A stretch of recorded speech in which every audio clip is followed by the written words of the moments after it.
Akasaka が私を気味悪く思っているのがよくわかる。I mean, same though. What's going on, everybody? Welcome back into part 2 and the finale of my Higurashi Himatsubushi playthrough. So let's jump right into it, find out what Akasaka's got going on, see what we can like rescue this kid, whatever's going there's just a lot going on right now in the past. Because we're in the past right now, figuring out stuff, and then probably jump back to future. I don't know, man, time's weird. I had a restless night's sleep. Well, yeah, you did all that mahjong badassery. I did nothing but turn over repeatedly during a night that seemed like it lasted for eternity. Even then, I eventually fell asleep at some point, not realizing how high in the sky the sun had risen. Phone shook off the urge to go back to sleep. It was then I noticed that the phone was ringing. That's the worst sound to wake up to. The time was almost 10:30 in the morning. It was clearly too late for a wake-up call. Akasaka-san desu ka? Oh, it's Oishi. What's up, bro? Ohayou gozaimasu. Oishi desu. Creeper with his foo laugh. Waking up to the sound of Oishi's voice was a little too much of a shock. Bro, imagine hearing Oishi, like, right when you wake up. I wouldn't want that. My delicate ears were ringing. But thanks to that shock, I was suddenly wide awake. どうも。おはようございます。ひょっとして今お目覚めですか？出張中とはいえ勤務時間には起きないといけませんよ。Sometimes you just gotta sleep in. Yeah, sometimes you need a longer nap. 以後、気をつけます。あなたの眠気をもう一つ覚ましてあげられるかもしれない話があります。Juicy info. 南沢駐在所から届いた遺失物に興味深いものが混じっていたんです。Oh? 遺失物？詳しい話はこちらにいらっしゃってからにしましょう。Yo, the music just turned really creepy. お昼前に来れますか？いえ、すぐに伺います。Oishi already knew what my mission was. Since Oishi said it was something that would wake me up, it was hard to believe that would be irrelevant to me. Honestly speaking, judging by the information from Sato-san yesterday, knowing that my cover was already blown, I couldn't wander to and from Hinamizawa carelessly. In other words, my investigation was at an impasse. There was some information there that could put me back on the trail. That would be nothing less than a stroke of good fortune. After vigorously washing my face, I pulled on my jacket and hailed a taxi, heading towards the Okinamiya police station. Oh, 来た来た。That was quick. 天才ジャンシ様の到着だ。遅くなって申し訳ありません。で、一体何が出たんですか？ With absolutely no intention of reminiscing about last night's mahjong game, I pressed him to get to the point. Oishi, anticipating that I would act that way, cut to the chase without any resistance. 先ほども申し上げましたが、今朝Hinamizawaの駐在所から遺失物が届きました。Lost items that were turned over to police box were sent to Okinamiya Station after the paperwork was filled out. Oishi pulled out a plastic bag from a drawer and laid its labeled contents on the desk. 財布ですか？でしょうな。中には小銭はあってもお札はなかったもんなんで、スリが中身を抜いた後に捨ててったのかななんて思ったんですがね。最初は。I didn't understand how this wallet, so far removed from Tokyo, could possibly be related to the kidnapping. If it had drawn Oishi's attention, it would have to be something dramatic, like if the wallet belonged to the missing grandchild. Yo, what if it does? That'd be absurd. Like something that convenient would happen. I think it's a kid's wallet. If that was it, then there were probably initials written on the wallet, like the initials of Toshiki Inukai, the minister's grandson, T.I. Thinking like that at this point, I didn't suppose that this wallet was something that could get Oishi so excited. Oishi, after putting on a pair of disposable plastic gloves, handed me a pair of the same. I didn't feel that this wallet was such an important thing, so I had my doubts about whether there was any point in putting on gloves. However, I didn't want Oishi's intentions to go to waste, so I put them on. Oishi opened up the plastic bag and pulled it out, showing me the back. As I had imagined, there were initials engraved there, but it was slightly more detailed than what I had thought, with Toshiki I marked. Oh, yo, it is the kid's wallet? Oishi grinned at me with a look on his face that said, see? Smug. We can't confirm that this belongs to the minister's grandson, I informed him calmly. This wallet was irrelevant. It was nothing more than Oishi's overeagerness. First of all, there was absolutely no way in this distant locale that the missing grandson's wallet would be found with such convenient timing. After all, the Onagafuchi guardians weren't related to the case in the first place. So there was no way this wallet belonged to the grandson. Why I wanted to decide that was the case, even I didn't really know. Even though what should have been a top-secret case was leaked before I had even been dispatched. In this situation, how could I say this was definitely unrelated? Would it be more prudent to pay more attention to this wallet? It had only been a couple of days since I arrived in Hinamizawa. But in those couple of days, Due to a number of remarkable events, my nerves might become just a little bit frayed. Shaking my head slightly, I cleared it of unnecessary thoughts. She opened the wallet zipper, revealing the contents. Inside was small change and a number of crumpled receipts. Oishi from that jumble pulled out a folded card. Seeing that, my heart stopped for a moment. It was a card from a dental examination. The name Toshiki Unikai and the age, a perfect match. The dentist's location was in Tokyo. There was no need to explain any further. Yep, definitely the kid's wallet. Oh, how far away was Tokyo from Hinamizawa? It was far enough that taking the bullet trains and cars would still take several hours. Why would a wallet with a dental examination card from Tokyo inside show up in Hinamizawa? Because they kidnapped the kid and the kid's there. Could have belonged to a tourist who came from Tokyo. What, bro? Come on. I do love that he's like doing the detective thing and figuring out like every scenario that this could be. Or maybe a villager on vacation to Tokyo just happened to pay a visit to a dentist. No, it had to have fallen in somebody's bag by accident. In my mind, I desperately struggled to find a possible excuse as to why this wallet didn't belong to Toshiki Unikai. It was as if it just wouldn't do for this wallet to belong to him. However, weeding out any possibility for error one by one, the haze surrounding the wallet in front of me faded, gradually letting it come into clear focus. Ne? I felt a shiver of electricity run up my spine. My pulse quickened and a thin film of sweat began to coat my entire body. From Oishi's point of view, I was probably slack-jawed and spaced out, with a slovenly look on my face. この鹿には問い合わせましたか？そりゃ赤坂さんの仕事でしょ。私はまだそこまでは。この財布はいつ頃のものでしょうね。拾ったのは村人です。昨日のことだそうで。じゃなくて、この財布はいつ頃落ちたものでしょうね。ここいらに雨があったのはちょうど先週7日前。中身が水にやられた様子はないから、最長で6日前からでしょうね。Good way to look at it. この財布の存在は署内で誰が知ってます？初期対応のひなみざわ駐在所の警官、それから遺失物対応で係が 2,3 人、あとは私とあなた。内緒の事件と関係があったらまずいでしょ。ベラベラとは喋ってないつもりですよ。電話を借りていいですか？どうぞどうぞ。外線は0発信から。I dialed the phone number inscribed on the examination card. I could hear my pulse pounding inside my head. How could there possibly be something so absurd? The addresses on the receipts and cards inside the wallet were all from around the area where the grandson lived. The name on the examination card was also a match. The time was deduced that the wallet had been left behind also matched up with the timeline of the kidnapping. Of course, it was possible I could just laugh it off as all a big pile of coincidences. There wasn't any strong evidence. Rather than all this circumstantial proof, the contents of the phone call I was about to make would have a much greater meaning. はい、お待たせしました。中川歯科です。どうも。こちらは沖宮署です。実はお財布の落とし物がありまして、所有者の連絡先を探しております。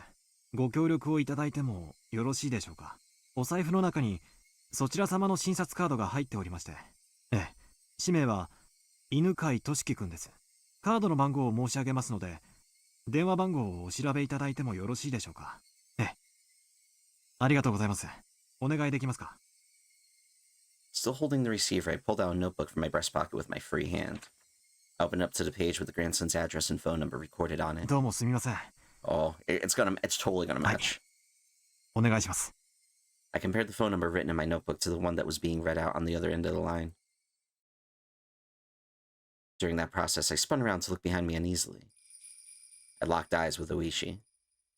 Oishi looked puzzled, wondering what the matter was.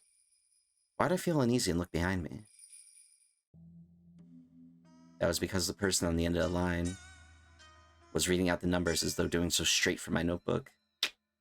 Knew it! It seemed that HQ was in quite an uproar thanks to my report.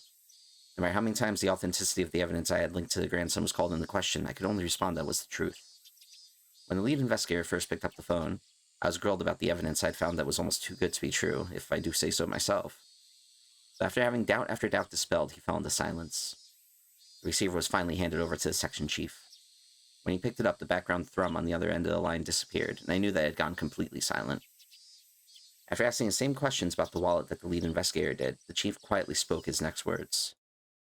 わかりました。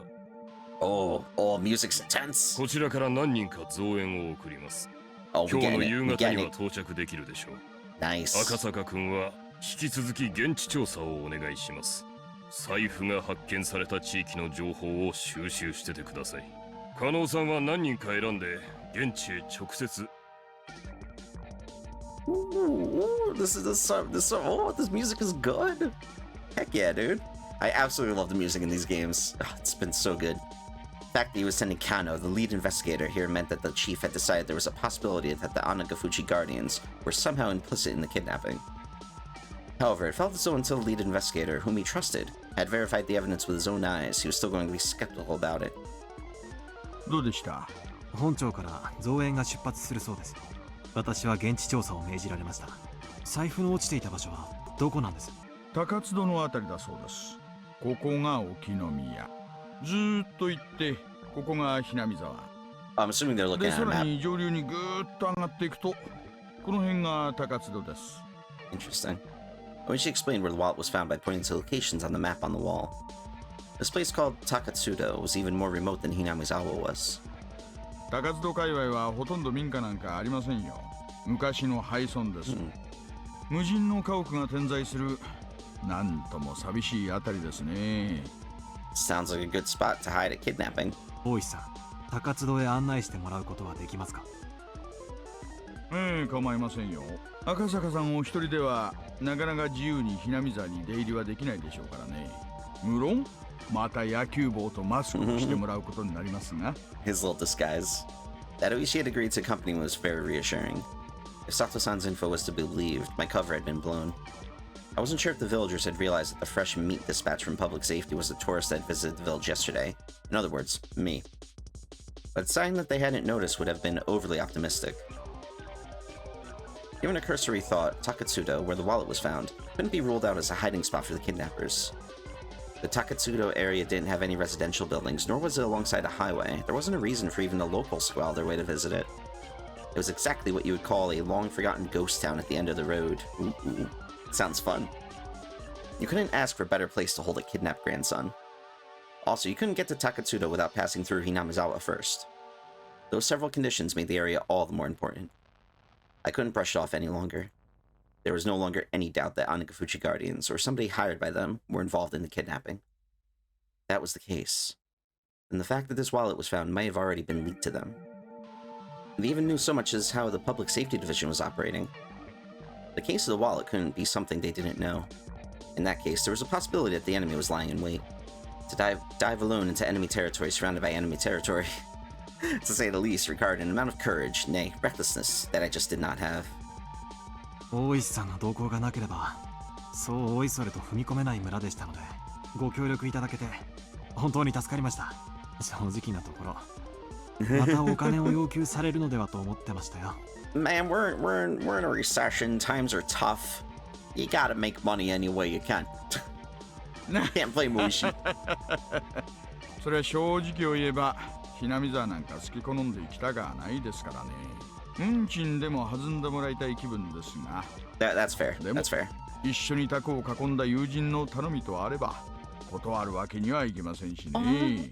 He called him a friend. So nice. Quote. Close-up Oishi is creepy. Oishi grinned as he pounded me on the back. It struck me that he just didn't want to jump ship rather than having any sort of sense of duty towards his job. Even so, that didn't really matter. Right now, I really appreciated the gesture. では、早速出してもらえますか。If the enemy knew that the police had obtained the wallet, then they would probably have moved to the hostage to a different place. There wasn't a moment to lose. But Oishi, without regard to the fact that we were about to head out, began to remove his jacket. 何をしてるんですか？まあ、用心ですよ。Put on a bulletproof vest. 家中の栗を拾うなら、相応の用意が必要と思いましてね。あなたも来ます？ Yeah, I'm assuming it's a bulletproof vest. What Oishi pulled from the drawer below the desk was a stab-proof vest. His name was Toshiki Unukai, the grandson of the Minister of Construction, Inukai. There was only one reason for him being here.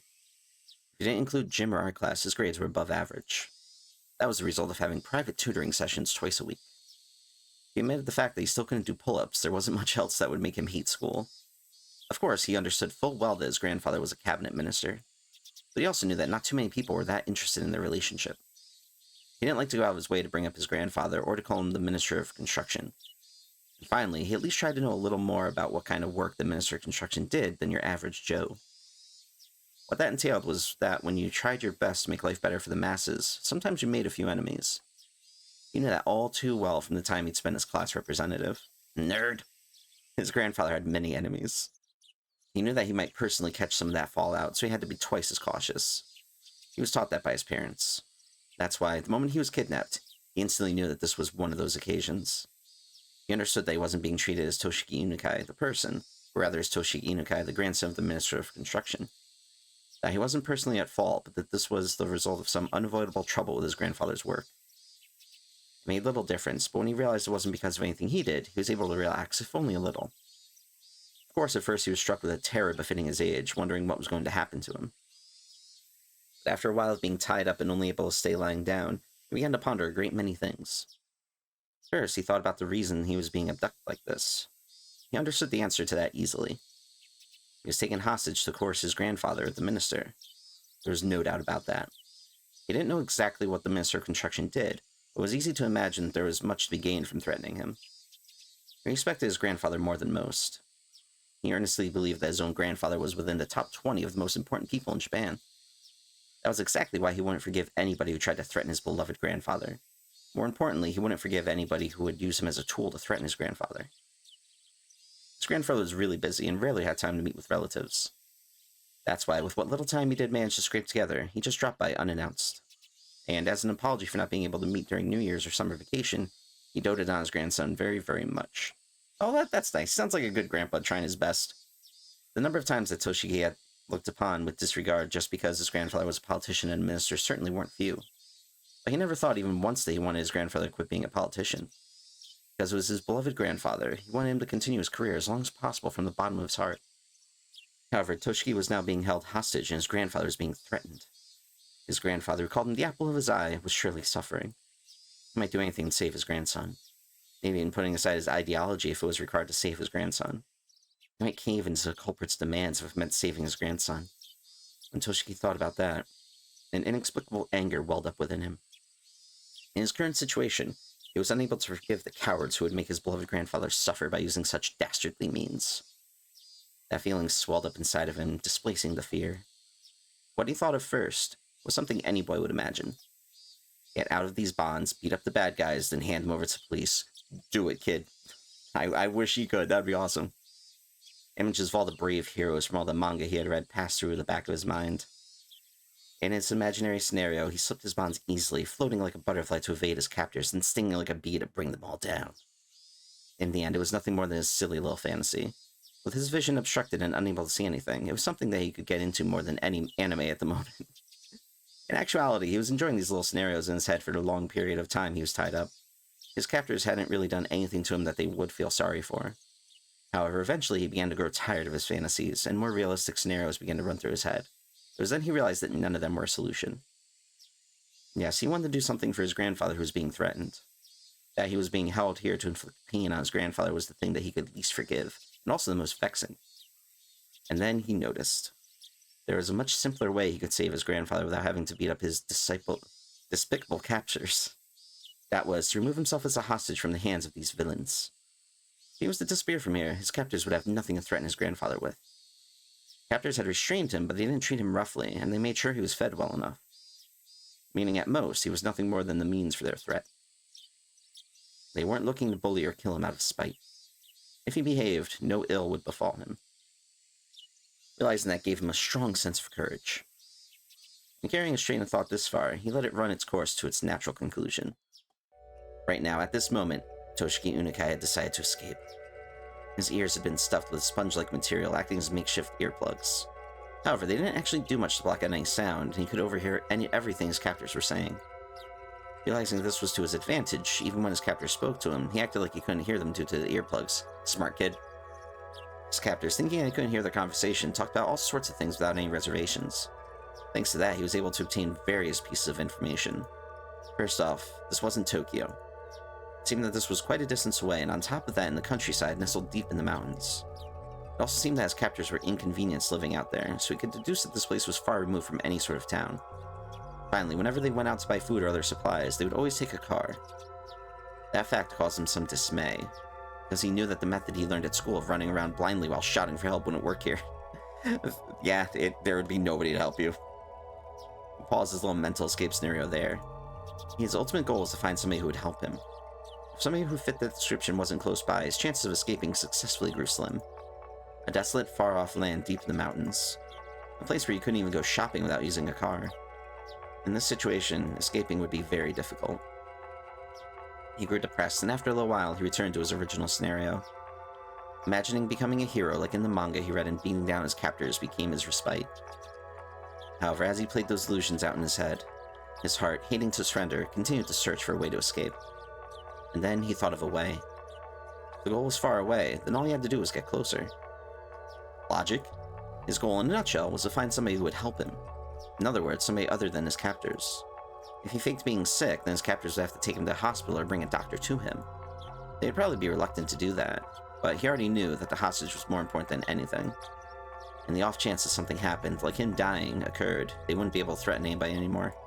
Luckily, he had an experience that would help him fake a serious illness. At the end of last year, he was inadvertently involved in a car accident and had to undergo surgery. Ooh. The scar from that surgery was still clearly visible on his lower torso. He recalled the pain and suffering from that time. The existence of that experience would make a huge impact on the realism of his performance. He was quite confident in his ability to fake an illness.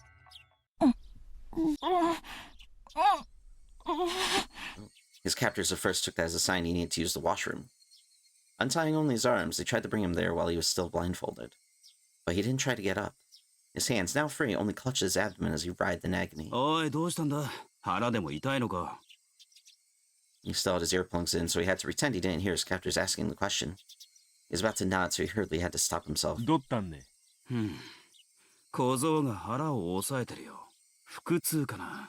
this kid is smart. Like, really smart. I like him.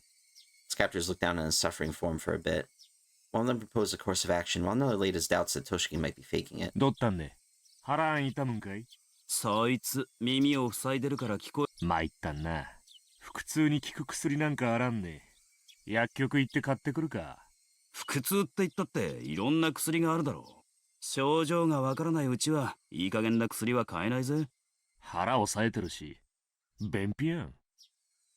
Valid. 間違って飲んでも死なんしな。決めつけるなよ。盲腸とかかもしれないだろう。俺のおじさんがさ、昔急になったことあってよ。あれはかなりビビったぜ。One of the captors leaned over beside the boy, who was bent over in agony. かわいそうにな。全身汗だらけじゃないかよ。That's impressive. 腹か？痛むのか？おいおい、痛むんならあんまり抑え込んじゃかえって悪いぞ。Realizing his captors were concerned about his stomach, he inadvertently let his shirt right up, letting the scar from his surgery come into plain view. His vision was still obscured with packing tape, so he couldn't see their reaction to his scar. Those captors were taken aback, and judging from their momentary silence, he obtained the reaction he was looking for. おい、やばいぜ。この手術跡はそんなに昔のものじゃないぜ。その小僧、熱出てるんかいね。体温計あるん？あるわけねえよ。でもすごい汗だぜ。おでこは結構熱いと思う。緊張状態が続くとさ、昔の傷なんかに応えたりするって聞いたことあるぜ。じゃあどうすんよ。薬じゃ治らんちゅんてんか？何の手術跡か知らねえけど、とにかくまずいだろ。下手すると命に関わるぜ。まずいんて。これは本当にまずいんて。医者に見せた方がいい。このままじゃ突然ぽっくりいっちまう可能性だってあるだろう。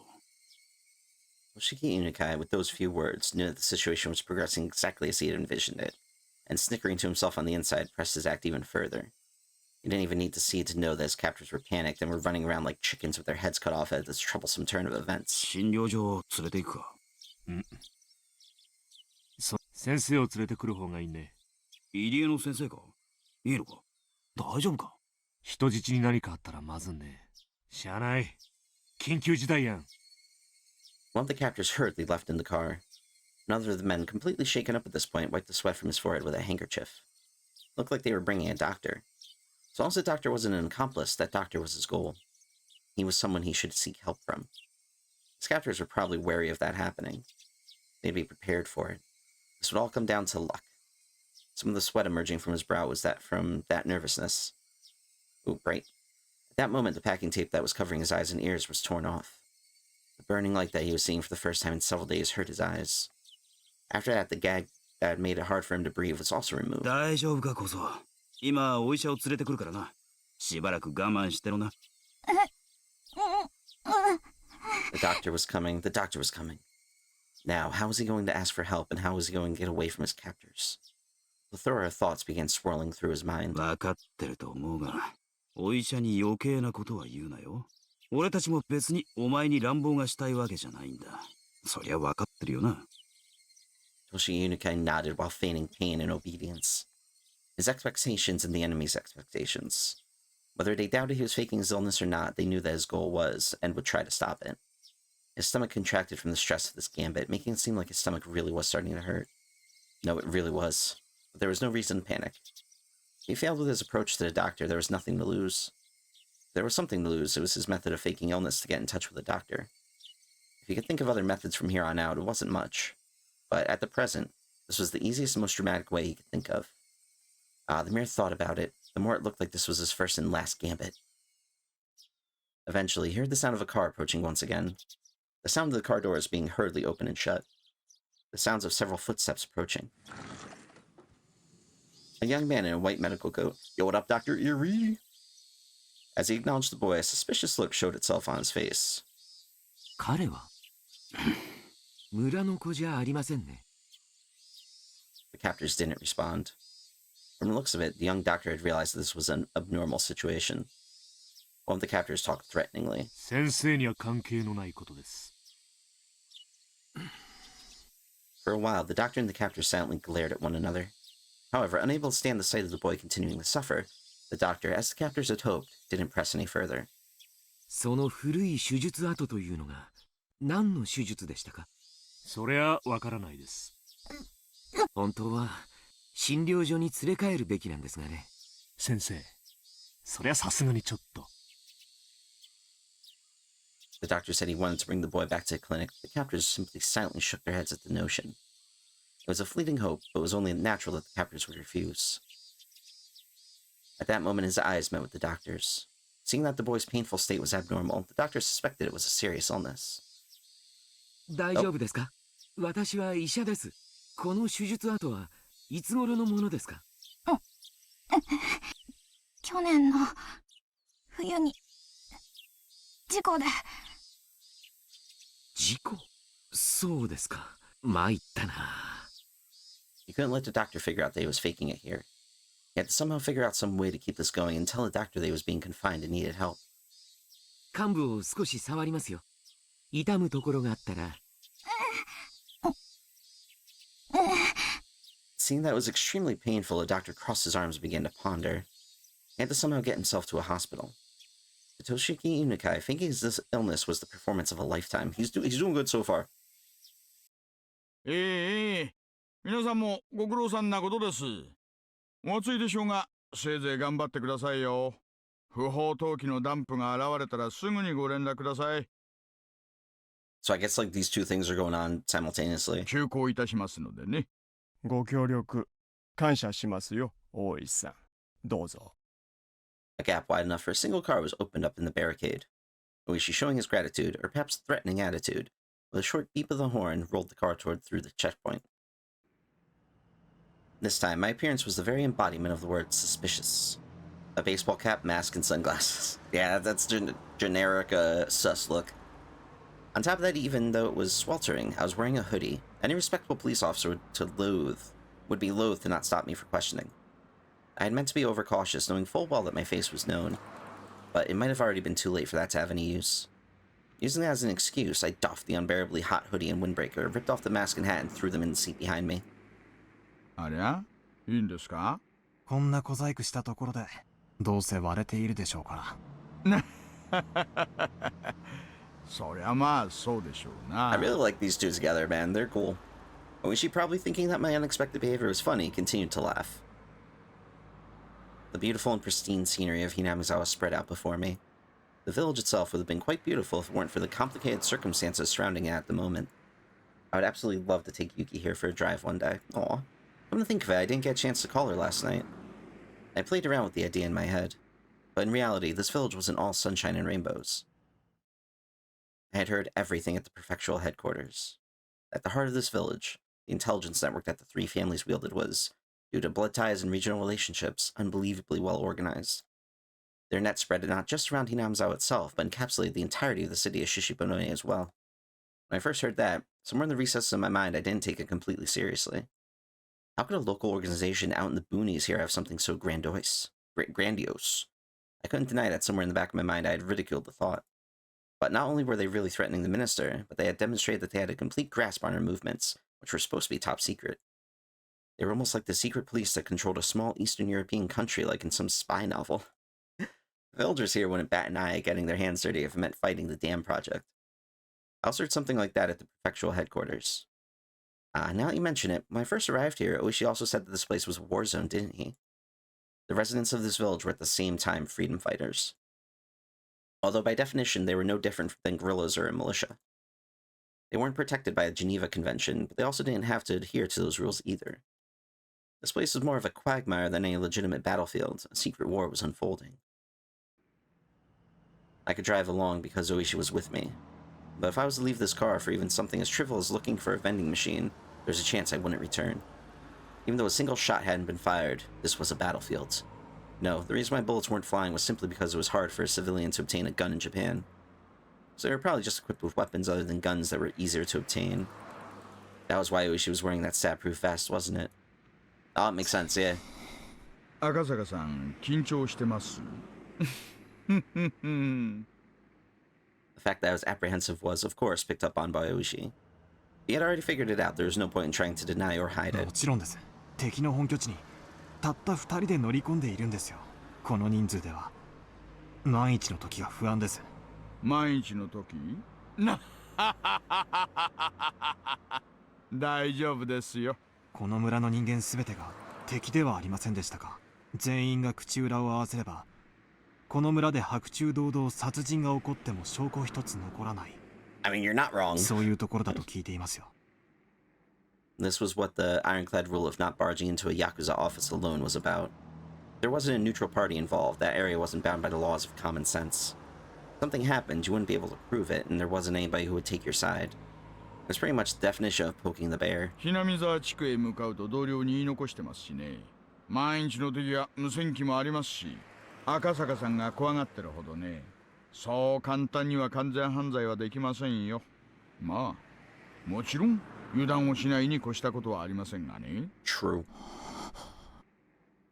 赤坂さん、緊張しすぎですよ。前にご一緒してた時の方がリラックスしてらしたじゃないですか。な。Laughing it off, Oishi thumped his chest and grinned, as if to say I could depend on him. まあ、本当の本当にヤバくなったら。桜の大門にはこいつがありますからね。Oishi made a motion by sticking out his index finger. It was undoubtedly the image of a gun. 役に立ちますか。撃った後の後始末云々が怖くなければ、実に心強いですよ。Fair. An officer's gun was only for show. If you really wanted to fire it, there were quite a number of stipulations, and you had to be prepared for the long probationary period afterwards. That definitely wasn't worth it, so even if Officer did unholster his gun, there wasn't one who actually wanted to pull the trigger. 赤坂さんは持ってるんですか？これ。まあ、一応。撃ったことは？ありますよ。訓練で。そりゃそうでしょうな。His laugh just gets me every time. あるんですか？私ですか？な。まさかあるわけないじゃないですか。That's a bit suspicious, bro. What was this? I thought he was laughing at me because he had experience. The two of us laughed together. 銃口を向けたこともありませんがね。銃口を向けられたことなら何度かありますよ。銃口を覗かされるだけで寿命が3年は縮むな。Fair. Even if he had never fired a gun before, couldn't begin to compare the amount of experience Oishi had over me. At a time like this, I could only marvel again at how reliable Oishi seemed. そういえば日の高いうちにこっちには来たくなかったな。でもシャドウはここを抜ける以外にないし。赤坂さん、念のためもう一回マスクで顔を隠してください。どうしたんです？冷房がうるさいから聞こえないかな。切りますよ。窓を開けてみてください。Oh, is it like the dam protests? When I opened the window, a blast of hot air blew inside, and then I could hear angry yelling coming from far away. At that moment, the forest gave way on either side of us, and our view expanded suddenly. And there could be seen the Hinamizawa Dam construction grounds, the very front line for Hinamizawa village. Oh, jeez. Just everybody. The crackling blare of someone's voice sounded over an enormous loudspeaker. The roar of angry voices continued to rumble. The incredible volume had become a veritable sound cannon spewing out its ammunition. The prefabricated site office was surrounded by 2 sets of high fences laced with barbed wire. Lined up in front of those fences were riot police in their vehicles. And surrounding it all were the villagers. They howled at their protests against the dam as a single entity. 今日は少ないですね。ついてます。少ないんですか？ええ。多い時だと道路までいっぱいになりますよ。That's so many うちう people. ち車も通れません。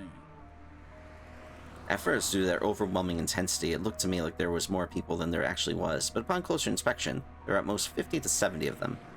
But the 6 or 7 propaganda trucks lined up that looked like they belonged to a band of thugs were a strange enough sight. The villagers were also wearing helmets and bandanas, as well as covering their faces with masks, adding to the oddity of it all. The propaganda trucks, after bringing their chorus, had their volume turned up even higher and began to flood the area with sutras. To say that the noise was downright violent wouldn't be an understatement. From this distance, it was still this loud. The glass in the office was probably rattling from the noise. あれをガンガンやられるとたまんないんですよね。昨日の連中、全員耳栓してて、それでも耳がおかしくなるそうです。気の毒な話です。That 騒音 sucks, 規制 man. でなんとかできないんですか？うちの県には騒音規制に関する規定ね。It's a bit ないん odd. ですよ。それにほら、お経でしょ。宗教活動規制できないし。連中も頭いいんです。Fair. Damn, they really got that set up. Is what I think Oishi said. Actually, no matter how tightly the window was shut, the booming sound of the sutras still filled the car. I couldn't even hear what Oishi, who was sitting right next to me, was saying. As the car approached the line of propaganda trucks, the blare became difficult to bear. It wasn't enough to just plug my ears with my fingers. I had to hold my head to keep my skull from splitting apart. If I had seen this terrifying energy sooner, I would have probably understood why Hinamizawa village was much quicker. Now I knew. They wouldn't blink an eye at sacrificing themselves in order to protect their hometown. Ah, so goddamn noisy. Shut up, shut up, shut up. My head throbbed and felt like it was going to split apart. My eardrums crackled, and on top of it all, I felt like I was going to throw up. God, it's that noisy. Holy crap. With the road crowded with a throng of squatters, the propaganda trucks, and the riot police's vehicles, it was in no easy way to get by. Even if you tried to shoot the squatters with the car horn, they were also wearing earplugs, oblivious to noises from the outside world, and wouldn't easily move. The car could only inch forward at a snail's pace. Even then, the car eventually got through, starting to leave the tumultuous noise behind. ほら、昨日一緒に麻雀やったメンツにお年寄りさんいたでしょ。覚えてます？ I remember there was an older person who didn't exactly mince words. A guy that Ushi called Old いら Man. っしゃいましたね。彼ね、第一航空の現場監督さんなんですよ。あそこのプレハブの中でイライラしながら仕事をなさってるんでしょうね。お気の毒なことです。あれが毎日ではたまったものではないでしょう。耐えかねて辞めちゃう人が後を絶ちません。まあ、その度にお給金がアップしてるんで、なんとも言えませんが。Again, recession, gotta make money where you can. Even having to deal with all that noise and hostility, they still made a wage that Ushi found enviable. ちくしょう、こいつら。聞こえてるのか聞こえてないのか。A group of squatters were in the way of the car. Oishi, sufficiently annoyed, laid into the horn, but there was no indication that they were moving anytime soon. In this din, could they not even hear a car horn? Or did they hear it and were being malicious? If there were any riot police nearby, they would have made people move, but it just so happened there weren't anyone around here. ちょいと待っててください。Oishi opened up the door. The hot air and even more heated roar of the crowd spilled into the car. Oishi said something as he grinned widely, but I couldn't hear what it was. He was getting them to move. Something like that. Oishi stepped out of the car and closed the door. The din faded slightly. I stared blankly as Oishi headed towards the group and started some sort of conversation. Maybe we'd find the minister's grandson at Takatsudo. At the very least, I wanted to find him there. Find him and slip the cursed bonds of this incomprehensible village. I could only pray. At that moment, a shadow was suddenly cast over me. Somebody was standing right outside the passenger side window, blocking the sunlight. Ooh. I spun around, looked up, and realized who the backlit figure was. Oh! Alright, bro. I was expecting somebody like really tall, not just a short child. It was a girl. It was Rika Furude. The girl stared down at me with a bored look in her eyes. I didn't have any justification for it, but I felt like I had been found by somebody I shouldn't be found by. To fill the silence, I raised my hand as I mouthed a meek greeting. Of course, there was no way she heard my small voice in this clamor. Even then, she should have seen me wave my hand in greeting. In spite of that, she simply stared down at me with a cold look on her face. At that moment, the noise and heat spread throughout the car once again. Oishi had returned to the driver's seat. Taking a look, the group that were blocking the road had started to move aside while glaring our way.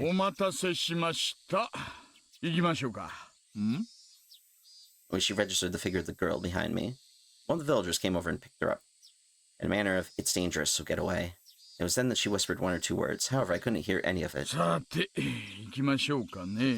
Man, Rika's gotta stop being creepy, bro. Yeah, let's gun it still within the speed limit.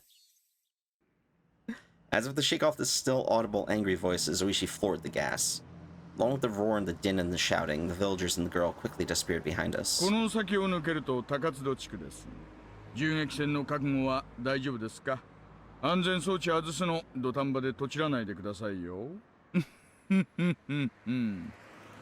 Oishi laughed mockingly again.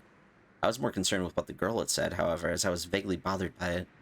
What was she trying to say with that apathetic and candid expression?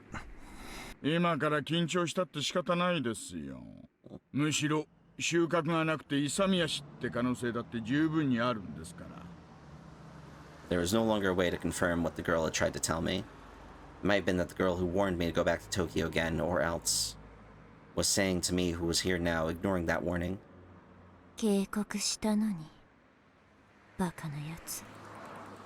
Oh, because she did warn him to go back home. Or he, it would be bad. I had a feeling she said something like that. That's such a creepy dead stare, man. If you were to call Hinamizawa a rather lonely village, then Takatsudo was outright desolate. For your everyday city boy like me, I just couldn't understand why anybody would force themselves to live here. There were signs that people had, but they were all covered in dust or enveloped in ivy, indicating that it was all abandoned.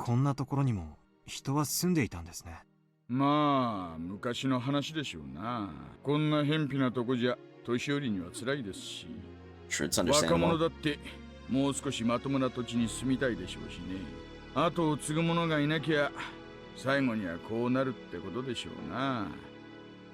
Even if I had no personal attachment to the village, seeing the disused buildings made me feel a little sentimental. It seemed that Oishi also felt the same way.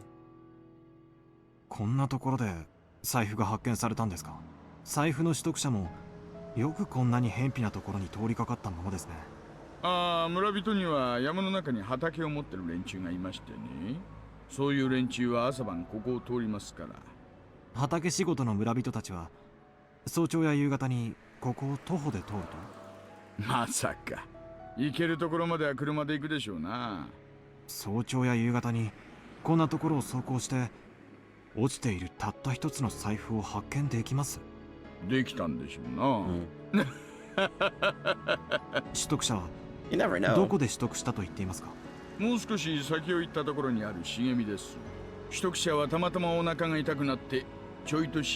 Oh. Well, I'm glad he didn't poop on the wallet.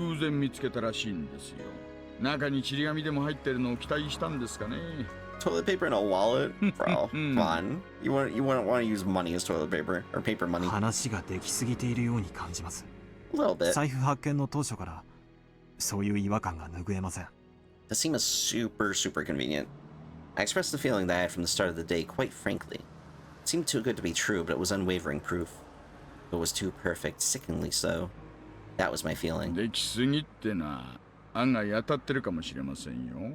というと、実は四課のお友達からちょいと聞いたんですがね、園崎お涼が大臣の孫の誘拐事件について言及したって話なんです。Right. 言及した？大臣の孫ももう誘拐されてから何日にもなってかわいそうだ。そろそろ解放されるといいな。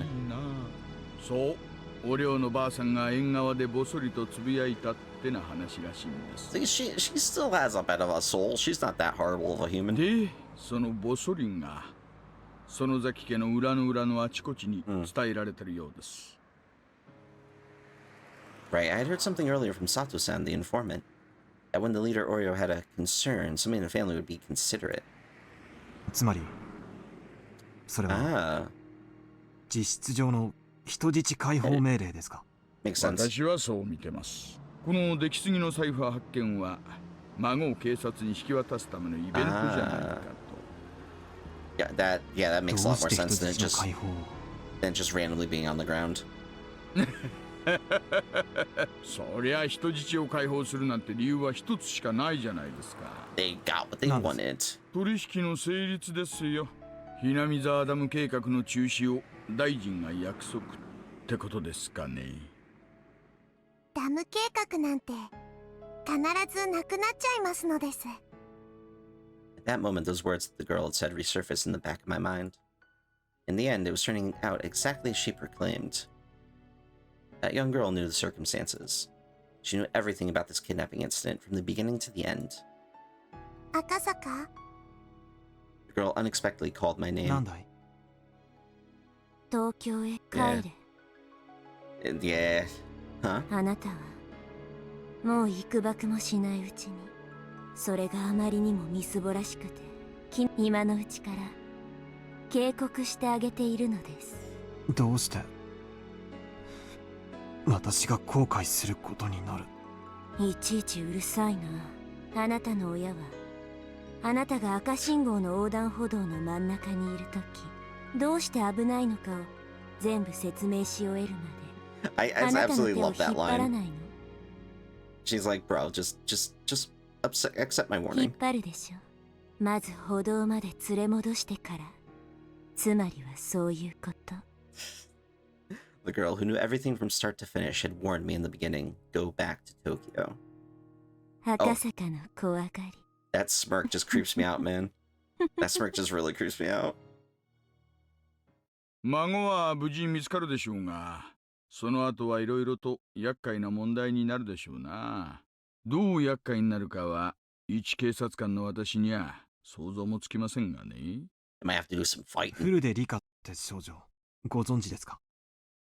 What I had said was such a non sequitur, always she sat in stunned silence for a while. もちろん知ってますよ。御三家の一つ、フルデ家の一人娘ですね。どういう少女なんです？おやおや、これは意外な人物名にちょっと驚きです。公安ではフルデ家が臭いと睨んでおられるわけで、私にも情報を分けてくださいよ。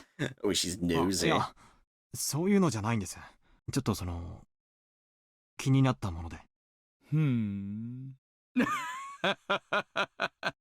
まあいいや。同じ卓を囲んだ友人の質問なら答えないわけにはいきませんからね。Yeah, they're mahjong bros now. 友人と呼んでいただけて光栄です。で、あのお嬢ちゃんはね、まあ村のマスコットみたいなもんです。村中の誰からも愛されてます。中でも年寄り連中には特に崇められてましてね。崇められる？よくは知らないんですがね、フルデ家に生まれた女の子ってのには多少神聖な意味合いがあるらしいんですよ。Hinamizawaの土着信仰ですがね、お社様の生まれ変わりだとかなんとか、そんな話があるらしいですよ。お社様。そういえば同盟の登り旗の中にお社様と書かれたものがあったような気がします。Yeah, this is the first time Oshiro-sama's been like talked about 何ですか during this お社様って。chapter. Hinamizawaの守り神様の名前です。村にあだなす者に罰を当てるって信じられてましてね。まあ、そんな便利な神様がいたら、ダムの連中はとっくに神罰にやられているんでしょうが、幸い今日までその罰ってやつは一つも起こってませんがね。村にあだなす大臣の孫がお社様の怒りに触れ、なんて言いましたっけ。そう、鬼隠し、大臣の孫を鬼隠しにしたと、そういう筋書きになるわけでしょうか。なるほどな。そういうことになるんでしょうな。お社様が下した神罰なら、犯人はお社様の生まれ変わりであるあの少女。Nah, Rika couldn't pull that off by herself. She's too small to handle a kidnapping. Even I didn't know exactly what I was saying. The fact that Oishi laughed it off was a bit of a relief. Oishi's joyous laughter was so infectious that I began to laugh like an idiot as well. I love these two now. ありゃ、こりゃ珍しい。Oishi, after laying into the horn several times, rolled the window down and leaned out, waving his arm in an exaggerated manner. As a car headed the opposite way as a Dr. Erie. Until now, we hadn't run into any other cars except our own. And of all places, it was at this desolate location. It seemed that Oishi knew the owner of the car. It's gotta be Dr. Erie. The other car also tripped its horn and came to a stop. It is! Hell yeah, dude. Perfect timing. こんにちは。The other car's window rolled down slowly, revealing a young man in a white overcoat. He was about my age, or perhaps a bit older. But you really can't judge somebody by their appearance. True. 大石さんじゃありませんか。こんにちは。珍しいところでお会いしますね。そりゃこっちのセリフですよ、先生。まさかこんなところで会うとはね。どうしたんです？いえね、ちょっとした往診です。ありゃ、そうですか。休館とかでしたか？いえ、そんなに大したことではありませんでした。よかったですよ。お医者の世話にならずに済むなら、それに越したことはないです。True. Usually saves a lot of money で too. はこれで、急いで戻らないとスタッフに怒られますんで。Nah, you're gonna get more questions here, buddy. 診療所長さんも大変です。ではでは、お気をつけて。Oh, or not? Okay. I thought they were gonna like stop him and question him. The young doctor named Erie, after gesturing his farewell, drove forwards and soon disappeared around a corner. We shuffled forwards, but soon came to a stop again. Pulled out a worn map book from the dash. His expression didn't have an ounce of irreverence? I was gonna say irrelevant, but my brain just for the life of me could not read that word. But he was perfectly どうしたんで serious. す？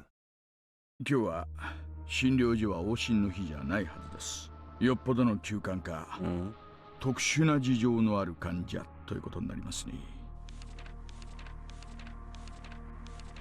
She flipped through the pages, opening up to the map at Takatsudo. After that, he took a look around and started to figure out what our current location was. その休館が怪しいということですか？言ったでしょう、高津戸地区にね。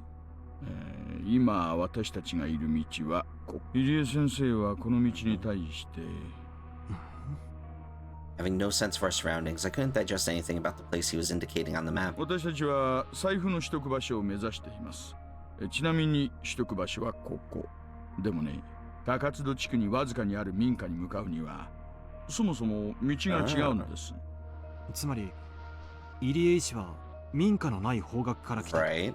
山間の段々畑で農作業中に誰かが倒れたってのでない限りね。Which wouldn't have been the thing, because he said it was a house 人が call. 倒れて医者が呼ばれたら、Yeah. 普通は連れ帰って詳しく調べるもんです。でもさっきリエ医師は大したことはなかったと言いましたね。車には他には誰も乗っていなかったようですし。Well, she didn't say any more than that. I also said nothing more. That doctor just now examined a patient. Close by. Only that. The noisy radio had suddenly gone quiet. The sky had just as suddenly turned an oppressive color. As Oishi mused that it might start to rain, a torrential downpour started, as though trying not to disappoint him. Eventually, Oishi stopped the car. The only sounds to break the silence were the percussion of the rain on the roof and the soft squeak of the windshield wipers.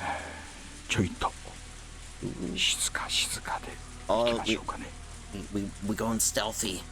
Going stealth. Saying that in a quiet voice, he exited the car without an umbrella, careful not to make any noise. Oishi leaned over, indicating the other side of the thicket. He was pointing to a prefabricated shed in a car that was parked beside it. Ooh. The car looked obviously well cared for. It wasn't a vehicle that had been left there for several years. 営林署の機材小屋です。夏場以外は利用されてないと聞きました。あの車は営林署の職員。さあね、公用車には見えないですね。Oishi was playing it cool, but nervousness was gradually increasing. 一応は念のため。Saying that, Oishi returned to the car. Thought he was going to get an umbrella, but he grabbed the onboard radio instead. もしもし、大石です。 Smart. 聞こえてるかな？ He's being like so quiet with it too. こんにちは。The rain's probably a blessing too, because that's gonna like drown out some of their noise that they could make. はい、沖宮 PS。大石さん、感度良好です。どうぞ。今、高津戸地区の営林署機材小屋前です。矢後地に向かう方じゃないよ。Hinamizawaから高津戸に入る方の。はい、確認しました。小屋に不審者。これより職質します。5分で連絡なかったら駐在所に連絡と大至急応援パトを送ってください。よろしくお願いします。了解しました。じゃあ行ってみましょうかね。His laugh, man. Since he was first confined here, he had heard the sound of the car multiple times. So he just thought the far-off sound was more of the same. However, the reaction from his captors was, until now, something he hadn't seen before. They jumped, reacting as if shocked by a jolt of electricity, and pressed against the window, cautiously peering outside. 止まったな。営林署の人間、まずいぜ。いや、警察やんな。One of the captors lifted the boy by his collar and pressed a blade against his cheek. お兄ちゃん、ちょい静かにしててな。分かってると思うけど、大声出したりすると大変なことになる。I think at this point the kid's just gonna shout, man. I don't think he cares. Yoshiki Inukai was sure that the doctor had reported things to the police. He had felt relief when he thought that he was saved, but not imagining that his captors would resort to violence when they were cornered. His anxiety remained unabated. どうする？時間稼いでる。小僧連れて、ちょい裏から抜けな。ほとぼり冷めたら落ち合おう。One of the perpetrators grabbed the boy by the collar and forced him to stand. Of course, Toshiki Inukai tried to resist by feigning that his illness had been aggravated by this rough treatment. His captors paid no heed. Bang, bang, bang! The door was finally banged upon. Freaking love Oishi, man. Bang, bang, bang, bang. The door was banged on again. Toshiki Inukai hesitated for a moment to respond to that voice by yelling. However, while he was being indecisive, his mouth was covered, taking that option away from him. The leader of the captors waved at the other to go. The younger perpetrator nodded in response, and while keeping the boy's mouth covered, started heading towards the back door. はいはい。何かご用かいね。どうも、警察ですがね。ここちょっと開けてもらっていいですか? I got a feeling that they split up, and Akasaka went to the back door to like cover their escape. I think. 急な雨で困っちゃいましてね。ええ、今開けますん。The moment the lock was undone, Oishi forced the door open, and with a gleam of menace in his eyes, he pushed the man aside as he stepped into the room. Then, in the small and empty room, he was able to quickly discern that the boy he was looking for was nowhere to be seen. あれ？私はここは営林署の機材倉庫だって聞いてたんですけどね。何にもありませんね。There was nothing inside the room that would indicate this was an equipment shed. There was only a mountain of blankets, indicating that somebody was sleeping here, alongside empty food packets strewn about. ああ、ここはずいぶん前から空っぽさね。機材がしまってあるところなんて。でも営林署の建物でしょ。あんた営林署の人？あんたこそ誰よ。警察？ Two of them glared at each other suspiciously. Both Oishi and the man steadfastly refused to reveal their identity before the other did. The man, judging from the sharp look in Oishi's eyes, realized that it would be hard to talk his way out of this one. No matter what he said, the most time he could buy would probably be only a few dozen seconds. Only a sound of rain filled this tense moment. Just then, they heard the sound of a struggle from far off. Yeah, Akasaka, get that! Save that kid! Oishi had a hunch. There was no doubt that Akasaka, who was circling around back, had run into perpetrators who were trying to slip away. As Oishi thought that, the man in front of him reacted a moment faster. The man swung with an attack that was more intended to obscure Oishi's vision rather than actually hit him in the face. Seizing his opportunity, the man aimed a kick at Oishi's groin without any hesitation. What a dick. But he missed his mark, was unable to land that critical blow. The man, trying to pin Oishi, grabbed him by the base of his neck with both hands and fiercely tried to push him down. Yo, Oishi's a tank, man. You're not pushing that man down. But as Oishi fell backwards, as kicking the man upward, he dug his foot into the man's midsection. Oh, get wrecked. With that leg acting as a fulcrum, the man was flung by the falling Oishi as if by a circle throw. The two of them squared off in the pouring rain.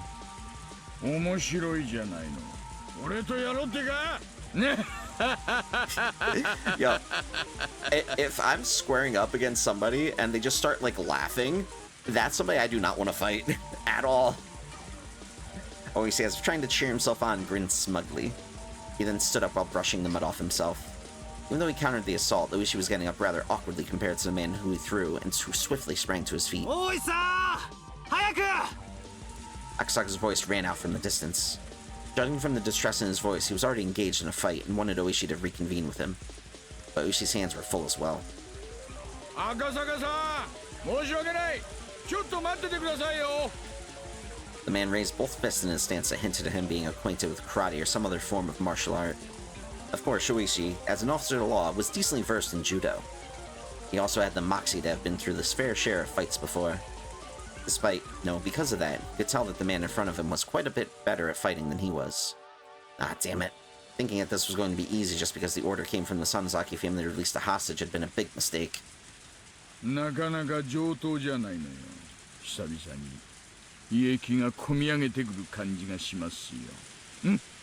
Yo, show him what's up, show him what's up. Oishi played off the situation like it was no sweat. His opponent, seeing his attitude, took that to mean that Oishi wasn't going to go down easily.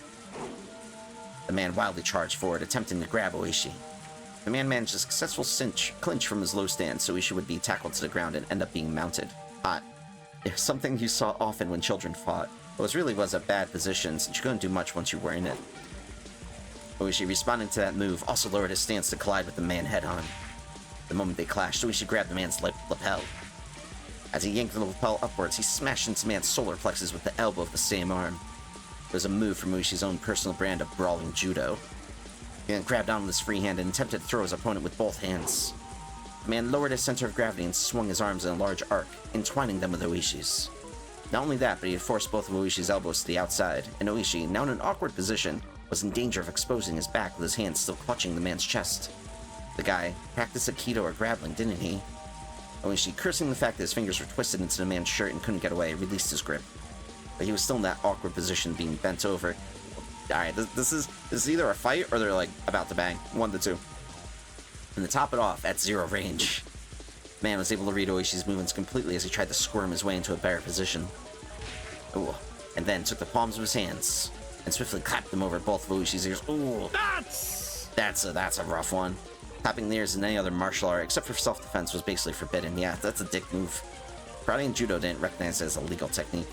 It was that much of a simple and dangerous attack. Oishi raised both his hands and he tried to reflexively clutch his own ears. Before that could happen, the man wrapped his arms around Oishi's neck. His thick biceps clenched firmly around the base of Oishi's neck like a vice. Oishi instinctively thought he was going to be killed. After all, it wasn't hard to believe that a man like this, who was accustomed to fighting, could crush his opponent's neck from this position. Oh, it's starting to turn red. His opponent didn't do that. He had chosen to keep his hold and force Oishi to lose consciousness. That's why Oishi, at that moment, even though his face was twitching, was grinning widely. Even though his opponents had a chance to kill him, he didn't choose to. He was thinking, this guy has no intention of killing me. However, even though that might be the case, the man's hold on his neck was by no means gentle. In no time at all, Oishi's consciousness began to fade. Having the experience of being taken down countless times in judo during his student days, Oishi was utterly resigned to the fact that it was over. Did he actually get him? Did he actually pass out? Oh, okay, we went back to Akasaka, okay. Akasaka was finally recovering from the intense pain of being kicked in a rather sensitive... These guys, all they did do was kick him in the balls. Like, that's such a dick move. These kidnappers are little bitches.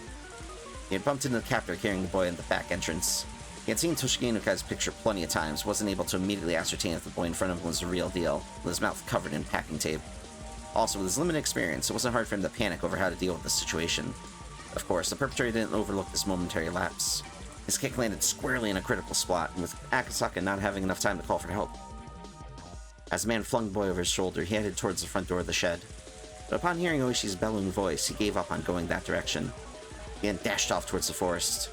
As if the weight of the boy slung over his shoulder wasn't even there. That's impressive.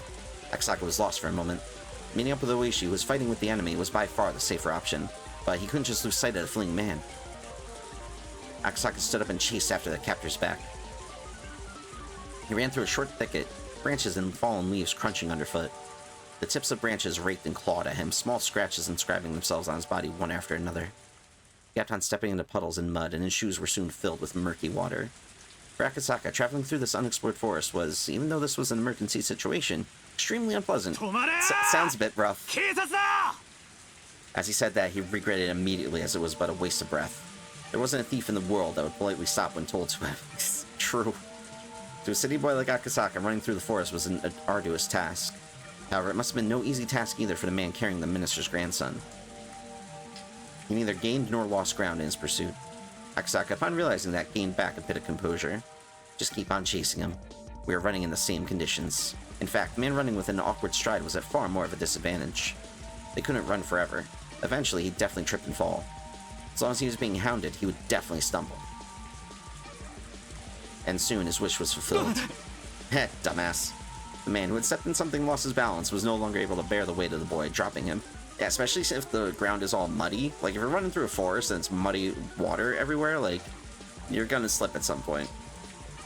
Akasaka, in all honesty, didn't care about the perpetrator at all. Just as long as he could ensure the safety of Tonishi Inukai. So if the perpetrator ran off by himself, it was perfectly acceptable. But it seemed that Toshiki Unukai was important to the man as well, and didn't choose to just run away empty-handed. Akasaka didn't know what to do in this kind of situation. Go kick his ass! His first priority should probably be to ensure the safety of the boy, subduing his captor being less important. Grappling with the perpetrator wasn't something he planned on, but most likely it was either do or die. Akasaka's moment of indecision proved to be fatal. The man, aiming right between, or rather, for both of Akasaka's eyes, struck out with a jab. Oh, what a dick! Not wanting that, Akasaka raised both his hands to shield his face. At that moment, the man kicked at his unguarded midsection. Pain almost felt like his vital organs were being squeezed out of his body. He latched onto his opponent's leg. Yo, smart? But his opponent didn't hesitate one bit. Leading with his seized foot, the man jumped at Akasaka, applying pressure and pushing him down. Akasaka was unable to withstand that and fell, but under no circumstances was he letting that leg go. The two men fell together in a tangled heap. The man was desperate to pull his leg free from Akasaka, but having fallen in an awkward position, was unable to. The two of them rolled around on the ground, floundering about trying to gain an advantage. But Akasaka was holding onto his opponent's knee with both hands, and that opponent, with complete freedom to move his upper body, were in two completely different situations.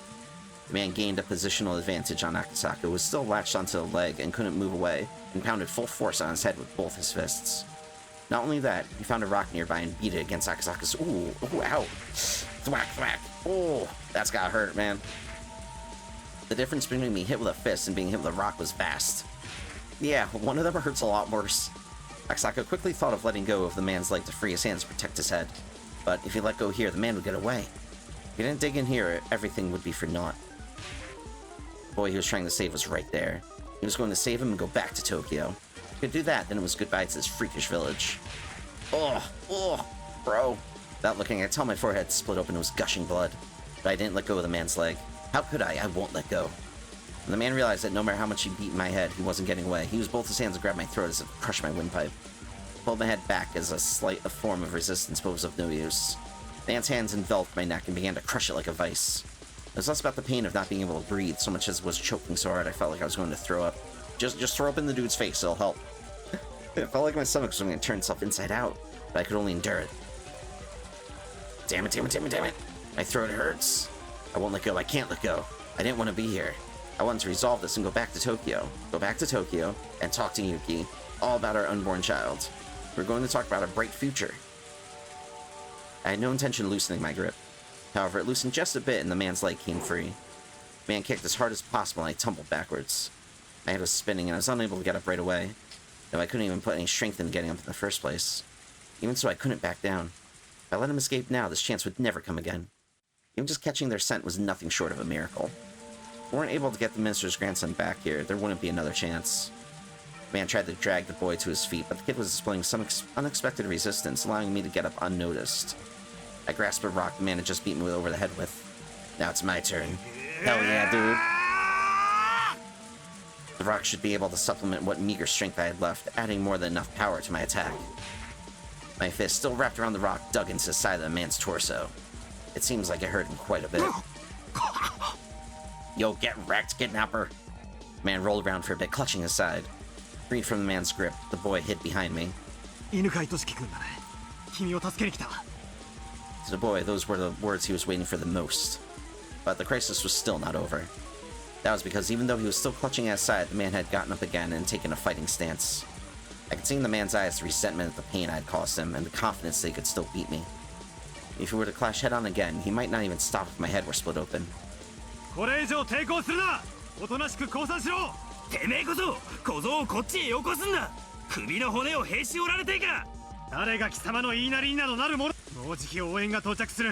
Yeah, dumbass. The man reacted adversely to the word reinforcements. That was because he now knew that arguing like this wasn't just a waste of time. It put him closer and closer to danger. Realizing that, the man shifted mental gears almost too quickly.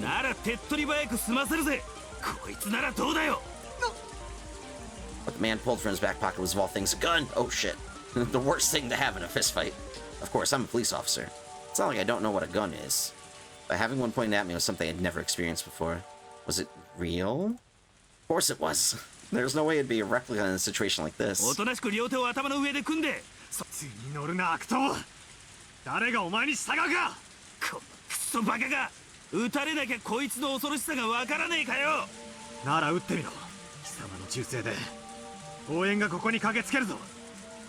Akasaka just whipping his dick on the table. He's like, bro, do it.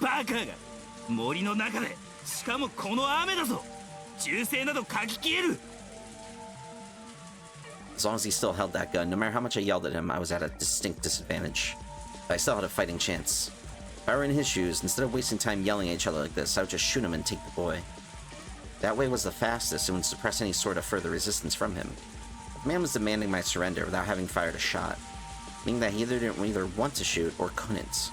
In other words, the man in front of me was soft. Oh, got him. Called him soft. If I could buy even just a little more time, the factors that would lead to my victory were numerous.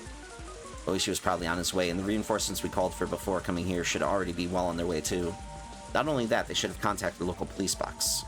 Without a doubt, somebody stationed in the village would be here much quicker than that.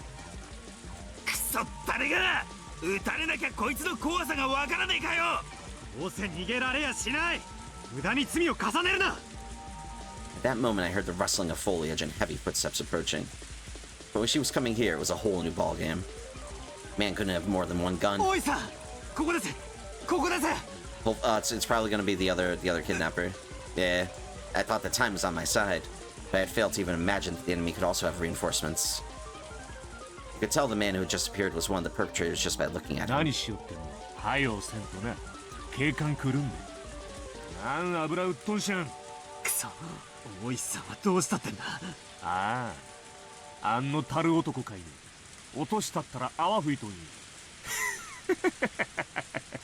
So weirdo.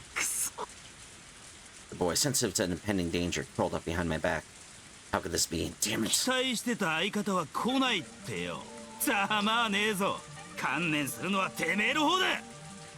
As I backed up against a large tree while still protecting the boy, the second man also pulled out a gun. Crap, now you have two guns.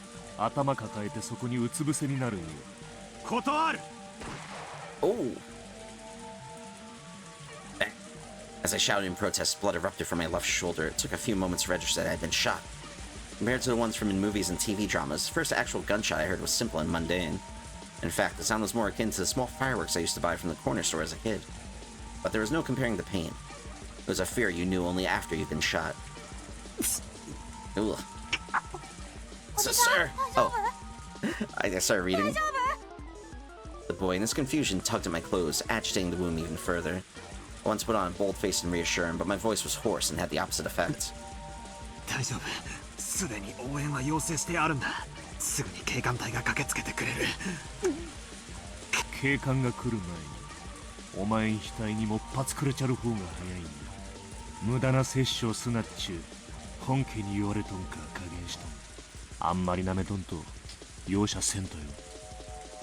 These guys kinda suck.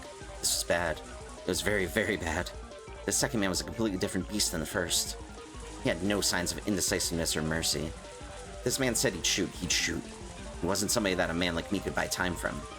I really hated to admit it, but at that moment, the image of Yuki's smiling face crossed the back of my mind. I knew what that meant. I was warning myself to not throw my life away over a matter of pride. Of course, I didn't want to die here. I was just starting a new life with Yuki, and I wanted to see the face of our soon-to-be-born child. Why should I risk my life for some minister's grandson when I was at such a critical juncture in my own life? Ah, damn it. I need to stop rambling at myself. So what do I do now? Give up the boy and extend my own life? What a good idea. Everybody's life was precious. My own life was in danger. Nobody would blame me. Nah, you're not gonna do it, man. He's not the type. Ah, it hurts, it hurts. If I had known it would be this painful, I wouldn't have played the tough guy. My biggest miscalculation, though, was that the sound of the gunshot was far quieter than I had imagined. It was only that loud it would be drowned out by the rain in the forest. It wasn't something that somebody far away could hear.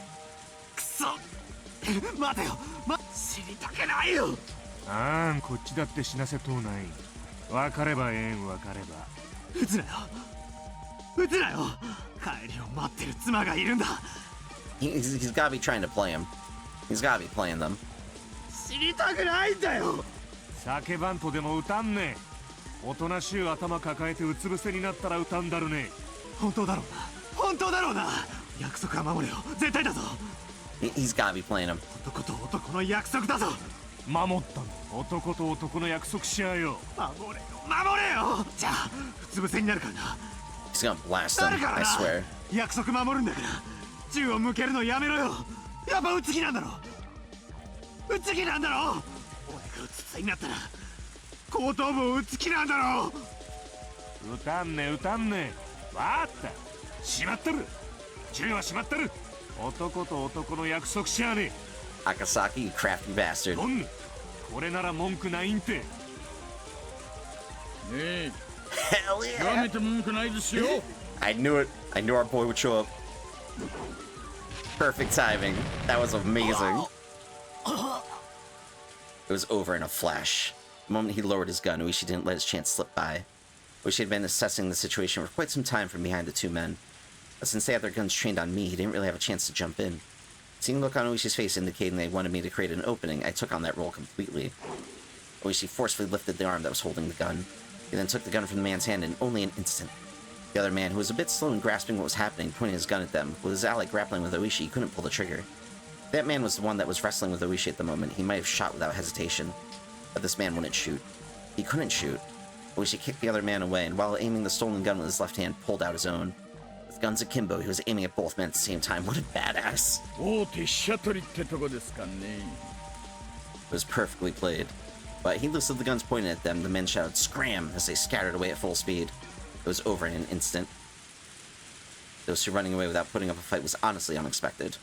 Uishi, quietly clicking his tongue in admonishment, slipped both guns into his pants pockets. あいつらもよく知ってるな。何をですか。逃げてる背中を警官は撃てませんからね。私も退職金が惜しいもんで。Valid. Uishi and I grinned at each other. 君が犬飼俊樹君？犬飼検察大臣のお孫さん？はい。 Man, this poor kid's been through so much. こりゃでかい事件になるかな。どうせトカゲの尻尾切りになるんでしょうけどね。Uishi smiled amusedly. The fact that the Onikafuchi Guardians, or rather the Sonozaki family behind them, was pulling the strings was apparent, but proving it wouldn't be easy. And with apologies to Uishi, this incident was unlikely to go public. If this caused an uproar, it would obviously lead to the minister losing his office. With HQ having decided that doing so was in the national interest, this would probably be cleaned up quietly. It might be a rough way of saying it, but this was born in the shadows and was going to die in the shadows. Uishi probably understood the implications behind this incident. とにかく非常線を張らせましょう。連中まだ一丁は拳銃を持っているようですからね。それから犬飼君を保護して赤坂さんはすぐに病院に行かないと。Smirk. As the tension in the situation faded, the pain from the gunshot wound in my shoulder blossomed once again. My forehead was also stinging painfully and had grown hot enough to start a fire. Yeah, you also got beat over the head with a rock for like a minute straight. Like, my dude, he's banged up. Thinking that tension has caused me to sweat, I wiped my forehead, but what came off was a large amount of blood. I realized that my shirt had been stained bright crimson from the blood flowing from my head. I turned around. The boy was safe and sound. Without a doubt, There'd probably be an investigation on the men who ran, but that was for another day. At this point in time, I could safely say we had cleared the major hurdle of securing the boy's safety.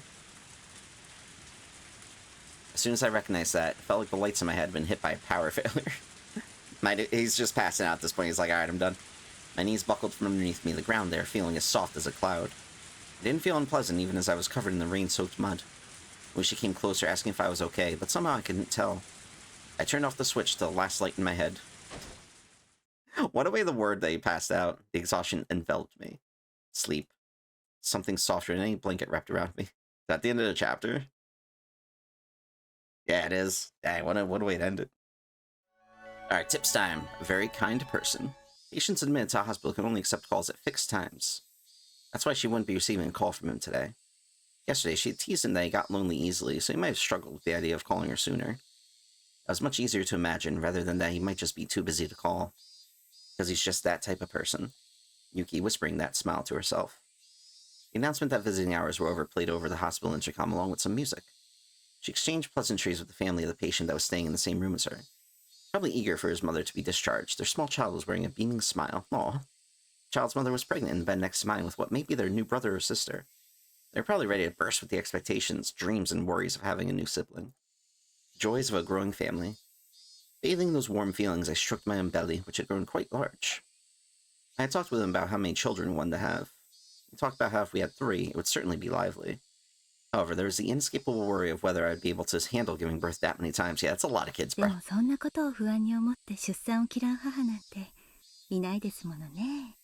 Yuki, smiling, she said that to herself, gently stroked her stomach. The Metropolitan Public Safety Division, the place where that man's sense of justice had led him. That person was actually a very gentle, very fragile person. He didn't talk much about the specifics, but I didn't think he was suited for the assignment he was on right now. But as long as he said he was going to try his best, I would watch over him warmly.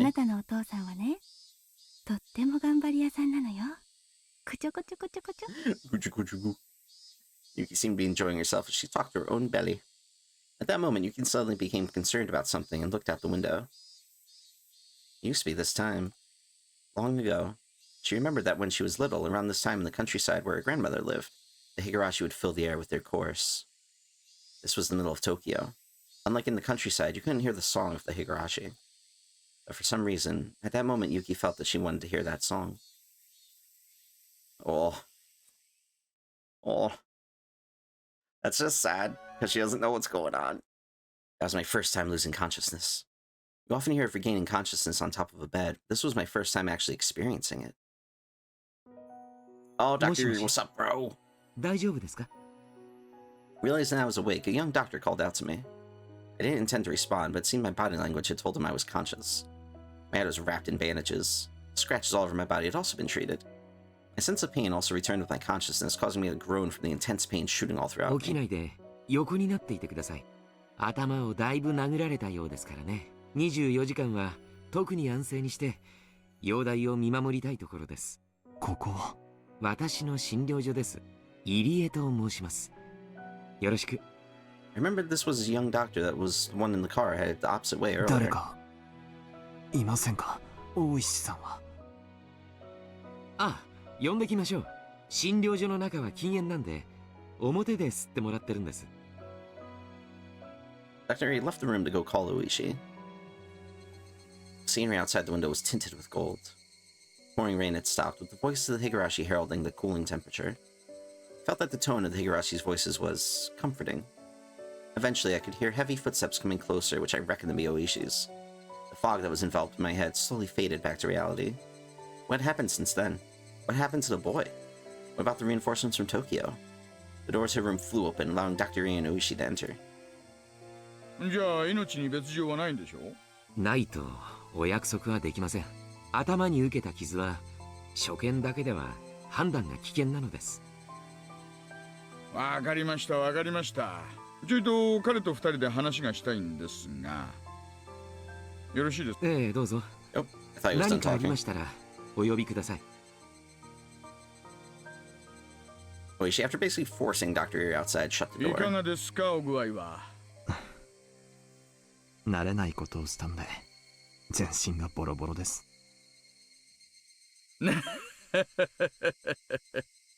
Oishi brought over a folding chair that was leaning against the wall and sat down beside the bed. 犯人たちは逮捕されましたか？残念ながら。とっ Lame. くに県外へ逃げたか、村人にかくまわれているかのどちらかでしょうね。Yeah, he probably got hidden by the 逃が Sonozakis. しやしませんが。大臣の孫は？署で保護しています。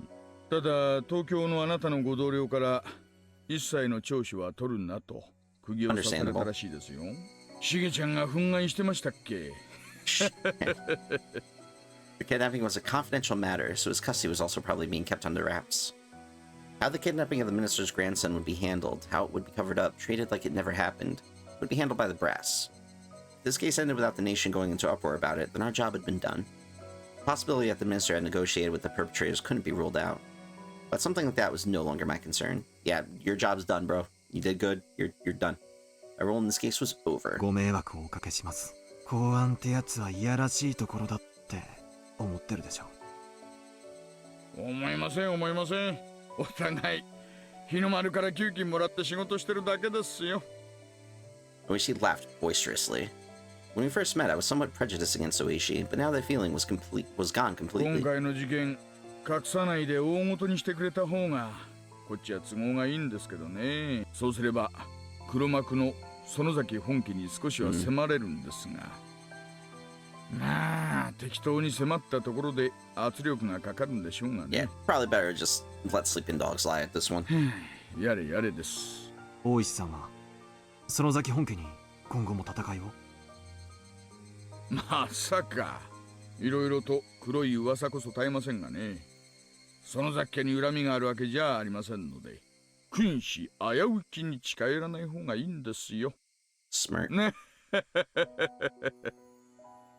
Oishi laughed happily, and I couldn't help but laugh along. そうだそうだ。さっき県警から署に連絡があったそうです。あなたのご同僚が名古屋に到着したそうで、 Oh, that's 今 good. 車でこちらへ向かっているそうです。あなたは名誉の負傷ですから東京へ引き上げだそうですよ。そんなわけです。はあ、お疲れ様でした。あなたの沖宮での仕事は無事終了です。 I was being recalled to Tokyo. I inadvertently breathed a sigh of relief when I heard those words. 大石さんのご協力に深く感謝します。あなたに支払った協力金は無駄にはなりませんでしたね。The collaboration fee.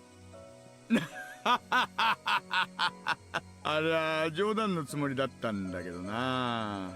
Oishi took out his wallet, casually pulled out several large bills, and jammed them into the breast pocket of my これ shirt. は協力金の返済じゃないですよ。私からあなたへのお小遣い。 Nice. この辺は地酒がうまいんでね。東京へのお土産にこいつで買っていくといいでしょう。 Oishi flashed me a もし grin. もあなたの傷が軽いようなら東京へ帰る前にぜひ声をかけてくださいよ。林さんも佐藤さんもぜひあなたともう一度宅を囲みたいと言ってましたからね。 I think he's a bit too banged up for that. やれやれ。参ったな。今度はこっちも小細工抜きです。純粋に楽しもうじゃないですか。よく言いますよ。原則の警官があんなに濃い様ができるなんて。I bet these two like bonded so much the past few days. 私どもとね、対等以上に打てるメンツにはなかなかお会いできないもんです。あなたが東京に帰るのが惜しいですよ。 When I heard the words going back to Tokyo from Muishi, I was reminded once again that I was relieved from my duties. Soon, Yuki would be giving birth. It might still be possible to attend a delivery that I had at one time given up on. When I thought of that, my pain from my injuries became trivial. I wanted to hurry back to Tokyo and see Yuki at once. 少し傷が重いふりをして沖宮にしばらく滞在しません？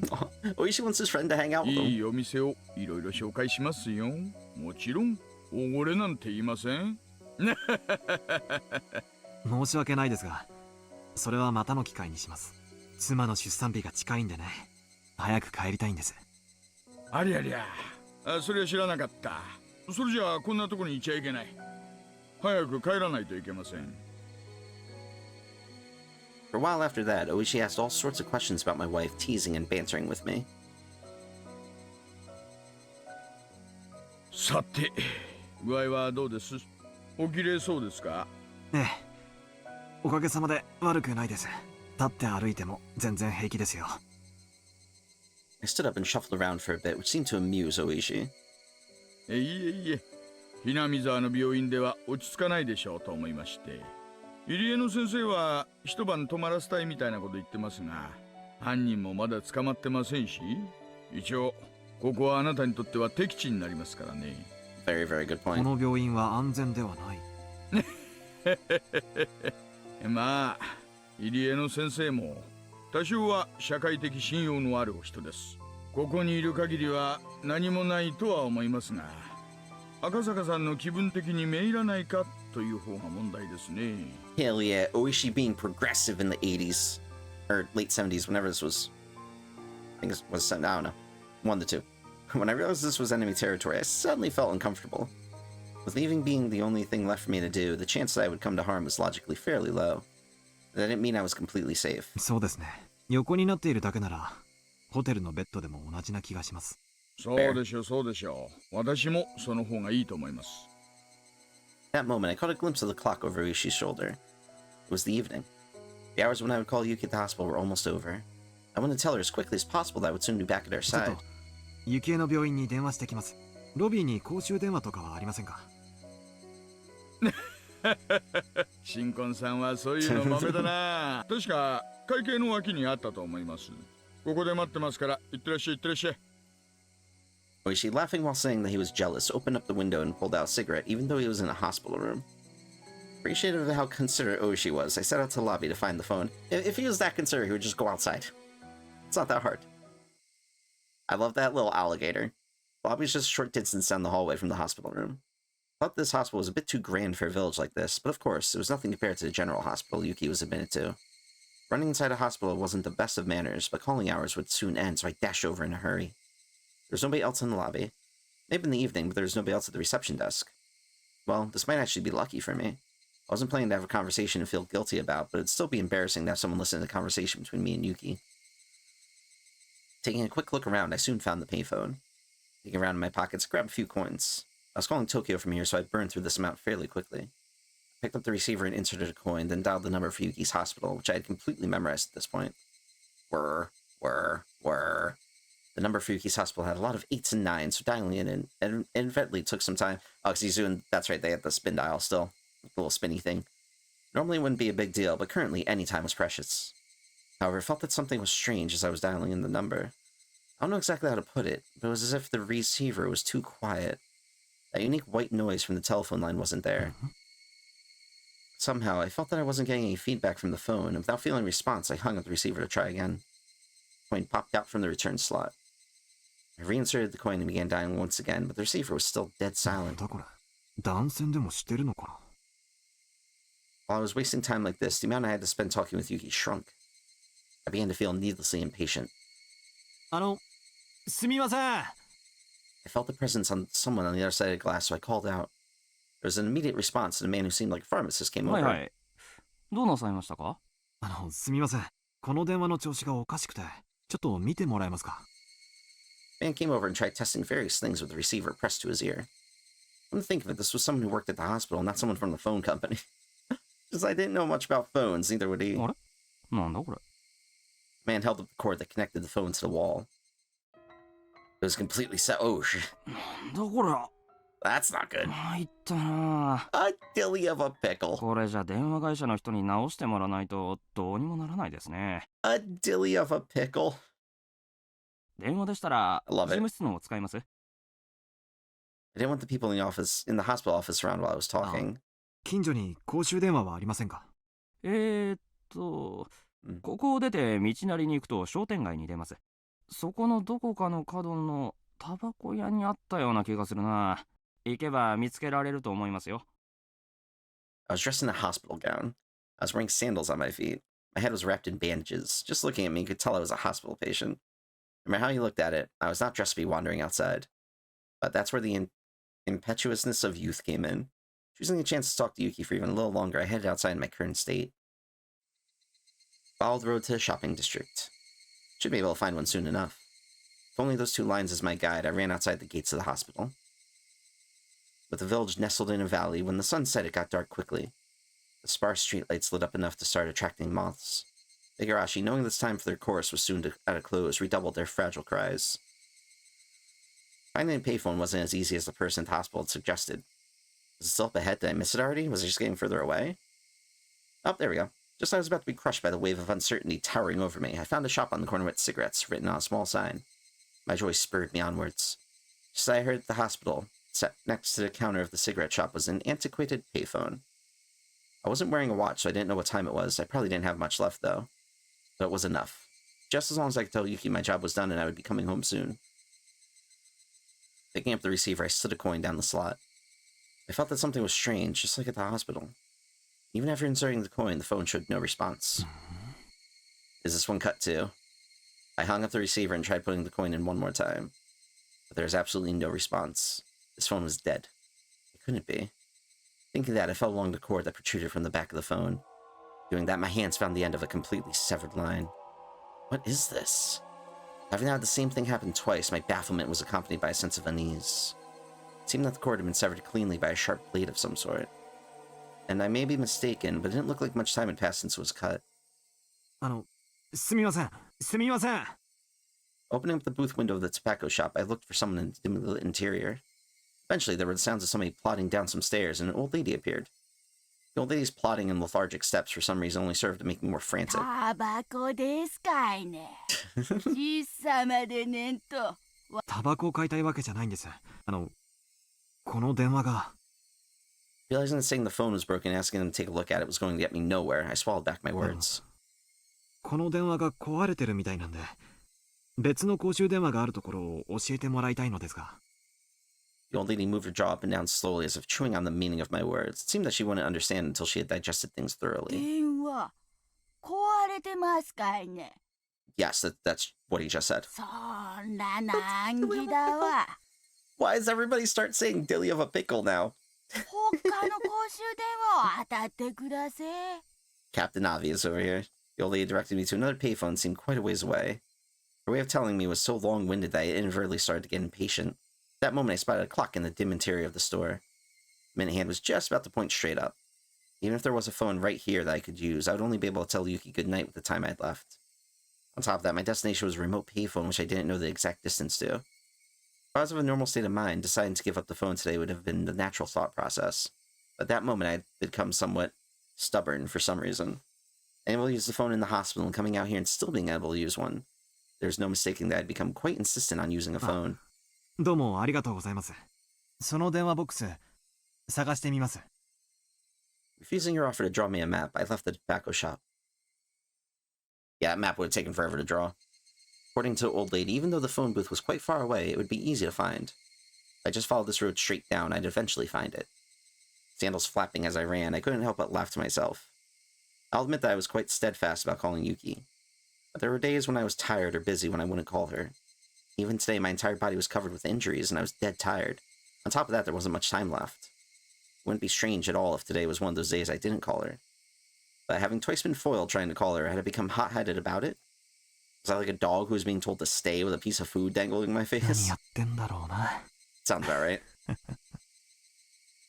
Even so, I somehow couldn't quell the uneasy feeling sitting in the pit of my stomach. It was like that with the hospital phone, and the same with the one at the tobacco shop. Both cords were definitely not severed from being frayed by long years of use. The clean cuts indicated that someone had taken something sharp and deliberately cut them. But who, and for what reason? The more I thought about it, the more uneasy I felt, so I tried to push the thought aside. How much I had ran so far? The scenery around me was no longer that of a shopping district, with residential buildings scattered about the lonely road. The surroundings had already grown dark. I was blatantly out too far for a quick phone call, and it was quite obvious that I was far removed from the hospital. I recalled the clock I saw at the tobacco shop. It might almost be time. I had run for quite a bit, so my breathing had grown quite ragged. If I just wanted to hear Yuki's voice, I should have just thrown away my reservations and borrowed the phone in the office. I regretted it a little. Well then, was it about time to give up? Just when I thought that, I saw the light in front of me. I had finally found it. It was a phone booth. Oh, okay, it's the classic little phone booth area. It seemed that the light in the phone booth had recently been changed as it shone with a vivid white light. Although in the gloom of Hinamizawa, it was nothing more than a gathering spot for moths. But in any case, I had finally found it. As my hand touched the door of the phone booth, I realized I was breathing and sweating heavily. I didn't know what time it was right now, but even if it was just for a moment, I might be able to get in touch with Yuki. Since I had spent all this effort getting here, turning back without even giving it a try was out of the question. Before I picked up the receiver, another wave of uneasiness washed over me. I was worried that this phone cord might be severed as well. How was the cord in this phone booth? Squatting down, I followed the bundle of cables as they ran along the corner into the ceiling. At a glance, nothing was out of the ordinary. I ran my fingers as far as I could along the line to check it out. The only thing they found was a thick layer of dust. Nothing out of the ordinary. I wonder if it was popular in Hinamizawa to cut cords of payphones as some sort of tasteless prank. It might be prudent to talk to Oishi-san about this later. Even if it was nothing more than a prank, it was still vandalism of public property. In any case, this one was fine, this time. Pulling out a coin from my pocket with one hand, I picked up the receiver with the other. This time, before the receiver even reached my ear, I felt something was off. The receiver was light. It was more than a slightly unpleasant feeling, it felt almost sickening. To verify the source of my displeasure, I peered at the receiver in my hand with a measure of reluctance.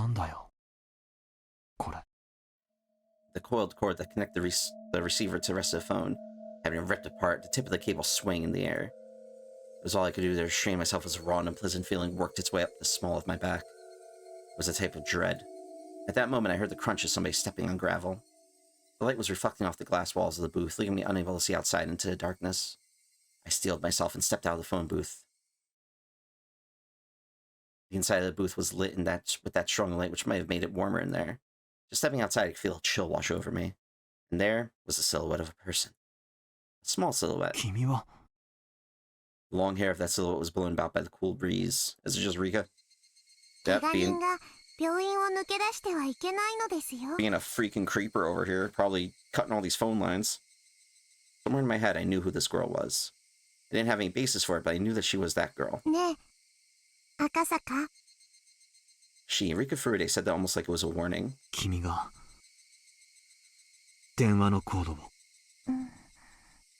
Her expression remained unchanged, and my question was left unanswered.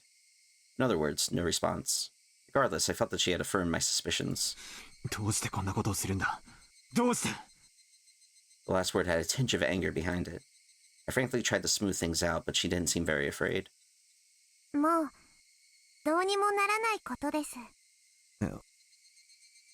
I interpreted her words as meaning that I wasn't going to be in time for calling hours at the hospital. But thinking about it, that would have been a strange thing to say. Why would she know something like that? I could take what she said to have any other meaning. She just stood there like a mannequin, not moving an inch. Almost to the point that if the wind wasn't occasionally rustling through her long hair, there'd be the illusion that time had stopped. Akasaka ga watashi o kimi waruku omotte iru no ga yoku wakaru. I mean, same though.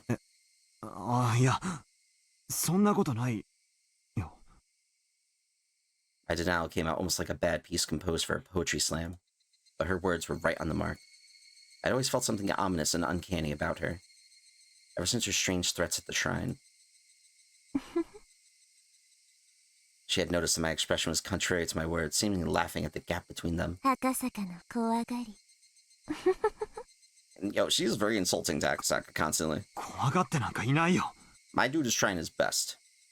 Being laughed at by this small child didn't set well with me. So I said that.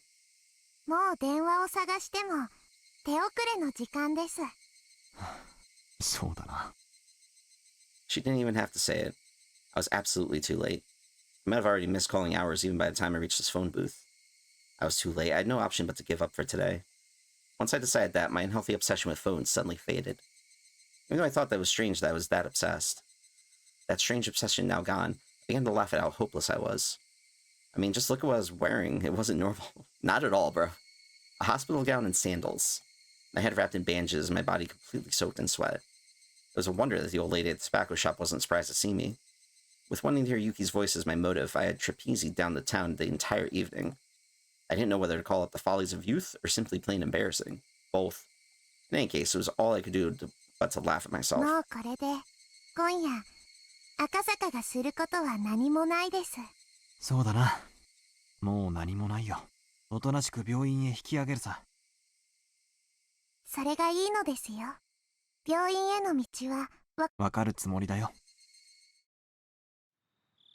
She waved her little hand as I began to head back the way I came. She began to follow alongside me. Looking at her face, I could see that she wore a mischievous smile, as if she was extremely interested in whether or not I would get lost. こっちの方向なのかい？なのですよ。こんな時間に一人で表を歩いてるとご両親に怒られたりしないかい？別に怒られませんです。今日はご両親は忙しい日なので。それでも帰った方がいい。きっと怒るよ。それでも赤坂とおしゃべりする方が面白いのでいいのです。She said that with a face free from worry as she looked up at me once more and smiled. When she showed me that smile, the eerie feeling surrounding her faded. But even then, she was still as mysterious to me as ever. We arrived at the corner I had turned at earlier, but it was much darker than before, and with the point of view changed on the return trip, I wasn't very confident this was the corner I turned at. There's no mistake, it had to be this corner. As I began to move my feet again, the girl grabbed onto my clothes. 赤坂は病院へ戻るのではないのですか？ Too close. もちろん戻るつもりだよ。 Bro, you're going the wrong way. 道間違えた？ A short moment of silence. Eventually, still holding on to my clothes, she began to walk. It was the beginning of the walk to the hospital this mysterious girl would take me on. 電話のコードを切って回ってたのリカちゃんだろ？ダメだよ、もうしちゃ。僕には何のことかよくわかりませんのですよ。 Freak over her feigning innocence. 本当にかい？ She tried to play dumb, but it was written all over her face. ニパー。 It was obviously she was trying to laugh it off, but that adorable smile of hers just made me want to forgive her. I'm going to be a horrible father, aren't I? My dude's going to get walked all over by his daughter. That momentary lapse in tension was erased by her next words. 孫、無事に見つかってよかったです。 Yep, totally good. Unable to respond right away, I sunk into silence. I'd already learned this from Sato-san's info, didn't I? This girl, no, this entire village knew everything since the moment I set foot in it. I considered playing dumb. But in the end, I chose not to. With everything being known already, there's no point in me feigning ignorance. なんとかね。それはよかったです。これで東京に帰れますですよ。ありがと赤坂の怪我はひどいのですか？う。さあ、ひどいのかどうか、医者の診察を聞いてないからわからないな。Did he still decide to go run outside? Huh? Come to think of it, I vaguely remembered being told to lie down and take it easy for at least 24 hours. That mean bed rest? 怪我人は Yes. 病院を抜け出してはいけないのですよ。電話のコードだって切っちゃいけないんだぞ。Got her. 僕には何のことやらわからないのです。じゃあこっちだって何のことかわからないや。That's great. As we played dumb with each other, we both laughed at the same time. If somebody saw us laughing at each other like this, it would probably bring a smile to their lips. 赤坂が生きてこの村を出られる確率は決して高くありませんでした。僕は赤坂に死んでほしくはないので、生きて村を出ることができて嬉しいです。リカちゃん、最初っから私の正体は知ってたんだろ？ She said nothing but gave a firm な nod. ら分かっていると思うけど、私たちはこの村のどちらかというと敵の部類に入ると思う。なのに君はいろいろと忠告してくれたね。 That's right. She said it at that time. She wouldn't warn somebody that she was okay with dying. She definitely said something like な that. ら私は君に感謝するべきなのかもしれないね。感謝した方がいいのですよ。僕は命の恩人なのです。 Sounds so cocky, I love it. Saying that, she puffed up her chest proudly. She said it jokingly, but the meaning behind those words was quite heavy. That was because whether I lived or died was a decision that might have been made in a place unbeknownst to me. She said those words with such an adorable smile that it took a few moments of silence for the weight to settle in. I'd been to this place before. The Guardian's office was there. It was the stone steps leading up to the Furude Shrine. When I passed by before, I was so focused on finding a phone booth, I hadn't realized where I was. 確かこの神社がリカちゃんの家だったよね。まあ、そんなものです。Looking up the shrine grounds, it was brightly lit and energetic voices could be heard. What was going 今日 on? はお祭りの日なのですよ。 Oh. That's a oddly specific timing then. お祭り？Hinamizawa村の唯一で一番のお祭り。綿流しのお祭りです。綿流し？祭りなんて名ばかりのつまらないものですよ。見ますですか? She asked bluntly, but seeing that I looked interested, she climbed up a couple of steps and motioned for me to come. I was only going to go back and sleep anyways. If I had nothing else to do, it might not be a bad idea to go with her on a little detour. In the hostile territory that was this village, I didn't know what would happen if I ventured down a side road without Oishi. Even though I thought of the village like that, when I was with this girl, I forgot all about it. In any case, even without anything to back it up, I felt that as long as I was with her, none of the ill will from the village would befall me. That's why, even though I knew my cover was blown, I strangely had no qualms about setting foot into the heart of the Onagafuchi Guardian's territory. Climbing up to the grounds of the shrine, I could see there were about 3 pavilions set up with meeting tables and folding chairs. The old folks from the village, the executives of the Guardians, were already quite drunkenly sharing another round of drinks. I could only see it as people from the village council drinking while enjoying the evening air. At the very least, it was certainly quite different from any festival I've ever seen. ね、つまんないお祭りでしょ。これは確かにお祭りには見えないね。大昔からずっと続いてきたお祭りですが、見ての通り、すっかり寂れてしまったのですよ。As if to chide the old folks, she said that while looking at them with an exasperated expression. You really couldn't call this a festival anymore. It's just a bunch of neighbors getting together to drink under the guise of a festival. これじゃ祀られる神様も気の毒だな。こんなみっともないお祭りも5、6年もすると村中が総出でやってきて、 Rika, stop being creepy, bro. ちゃんと儀式も真面目にやる立派なお祭りになるのですよ。 What she said was not so much wishful thinking as it was the telling of a future that had already been determined. She wasn't even predicting it. It was almost like she was simply reporting the results. That's how it sounded. Even though it was baseless speculation, the way she said it wouldn't let me interject. It was the same way she talked when she changed. But while I struggled to find the words to reply to her, she wandered over to the other side of the grounds, not minding me at all. Not in a state where I could afford to be left behind, I hurriedly followed after her. Passing through a copse? I thought that was going to say corpse of pine trees. I'm like, what? A strong and cool breeze ruffled my hair. There, from that one evening, was the splendid observation platform the girl had shown me. As it had grown completely dark, the modest lights littered across the nightscape were providing a different type of scenery. こうして眺めると、この村ものどかそうに見えますのです。 She said that with an indifferent look on her face. 君は先日、この村は絶対にダムに沈むことはないと、そう断言したね。She didn't reply, seemingly relishing in the feeling of the wind blowing through her hair. あれは、あの時点でもう、大臣が要求に応じていたという意味だったんだね。She spun around, her gaze meeting mine, but she said nothing.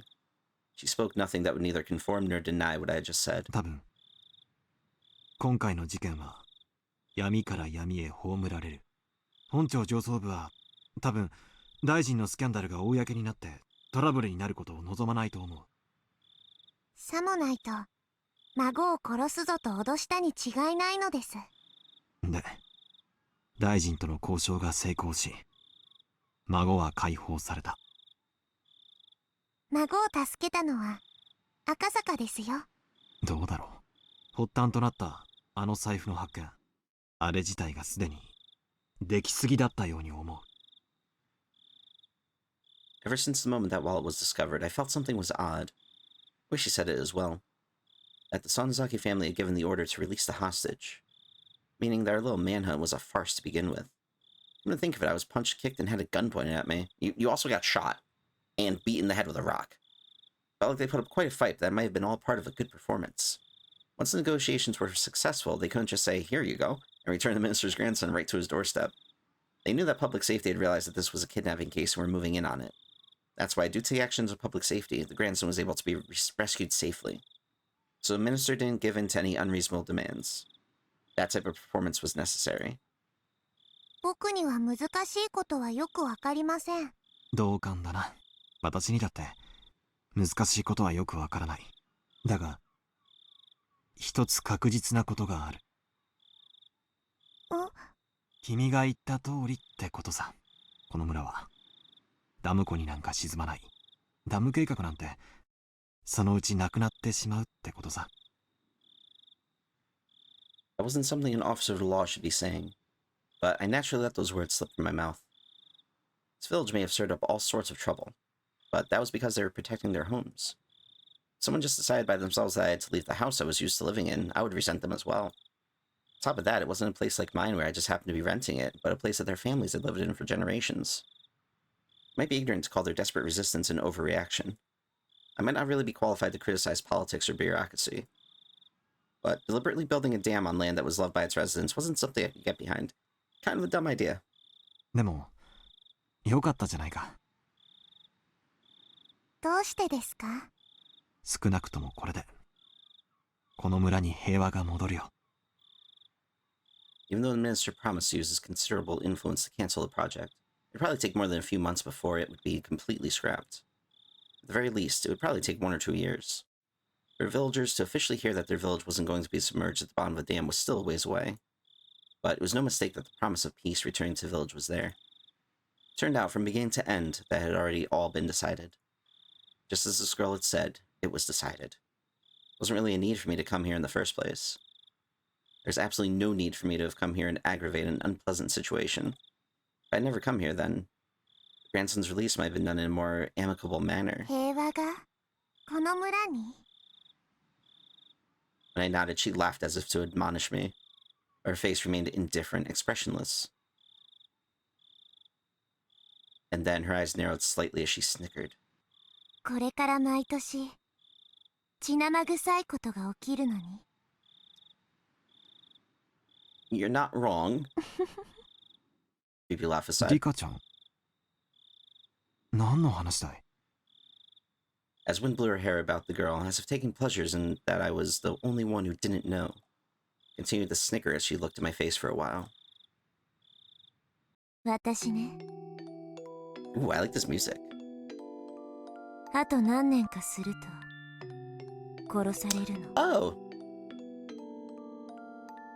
Again. Not wrong.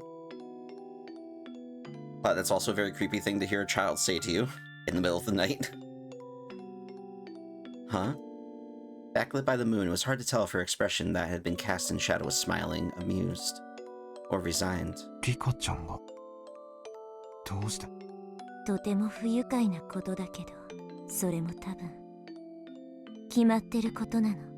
決まっているって、誰がそんなことを決めるんだい？それを私も知りたいの。Turning back to face me, she showed me a resolute expression for the first time. And after staring into my eyes for a moment, she turned back to gaze at the scenery before she spoke her next words. ここは人の命を何とも思わない連中でいっぱいです。これを伝えても何も変わらないかもしれないけど、でも死という月を映す水面をかき消すためなら小石を投じることもあるかもしれない。Getting chills with her talking like this, man. Plus, just saying erase the specter of death is such a hardcore line to say. I love that. All you have to do is throw a small stone. I had no idea what she was trying to say. It's just, I had to listen to every word with my body and soul. Or at least that's what I thought. 来年の今日、そう。昭和54年の6月の今日、ダム現場の監督が殺されます。Is she just gonna lay out like every death that happens until 1983? For a moment, I couldn't comprehend what she was talking about. By the foreman, did she mean that gruff old man I played mahjong with? 殺されるって、どうして？ She didn't answer, but she had the same expression on her face as she did when she declared that the dam project would go away. That wasn't the face of somebody making a forecast or a prediction. It was something that was already decided. No, it was as if she was already reporting the results. That sort of expression. 恐ろしい殺され方をした後、体中をバラバラに引き裂かれて捨てられてしまいます。バラバラ殺人。Again, super specific. その翌年の昭和55年の6月の今日、聡子の両親が突き落とされて死にます。It's like she's just explaining the whole plot to Akasaka right now, just ahead of time. Satsuko. It was the first time I heard that name, but I didn't have the courage to interrupt the girl's story. あるいは事故と言うべきかもしれない。不幸な事故。 The girl smiled faintly, but she wasn't exactly encouraging me to smile along with the lifeless look in her eyes. そしてさらにその翌年の昭和56年の6月の今日。 And that's when her parents died. 私の両親 Yeah. が。そしてさらに翌年の昭和57年の6月の今日。聡子の意地悪おばが頭を割られて死にます。 Good. そしてさらに翌年の昭和58年の6月の今日。あるいはその数日後か。私が殺されます。 Even knowing, like, the story in general, playing through this, it's you get chills for what she's talking about right now. Which is just insane to me. すべての死が予定調和なら、最後の死もまた予定のうちなのでしょうか。でも、ならばこれは一体誰の予定なの？ Oh, blood. Blood. Lots of blood. This village is full of murderers and people who have no regard for human life. It'd be fine to believe that all the deaths up to 1982 would be the work of somebody in the village. It'd be fine to believe that all the deaths would occur were at the discretion of those who control the village. That didn't explain what would happen in 1983. There was no way that the last death would fit in with anybody's plans. They had no regard for human life. They would use every means at their disposal to meet their goals. But their goals were at odds with the last death. That's why the last death was unrelated to them. That last death would definitely, most likely, probably, without question, happen. Probably, definitely, I dare say. The last death would be a merciful one. A handkerchief or something being placed over their mouth, making them lose consciousness, never to wake up again. Exactly whose plan was that? 私は幸せに生きたい。望みはそれだけ。大好きな友人たちに囲まれて、楽しく日々を過ごしたい。I mean, same. それだけなの。それ以上の何も望んでいないの。リカちゃん。死にたくない。The girl, stoic as ever, let those last words slip in the end.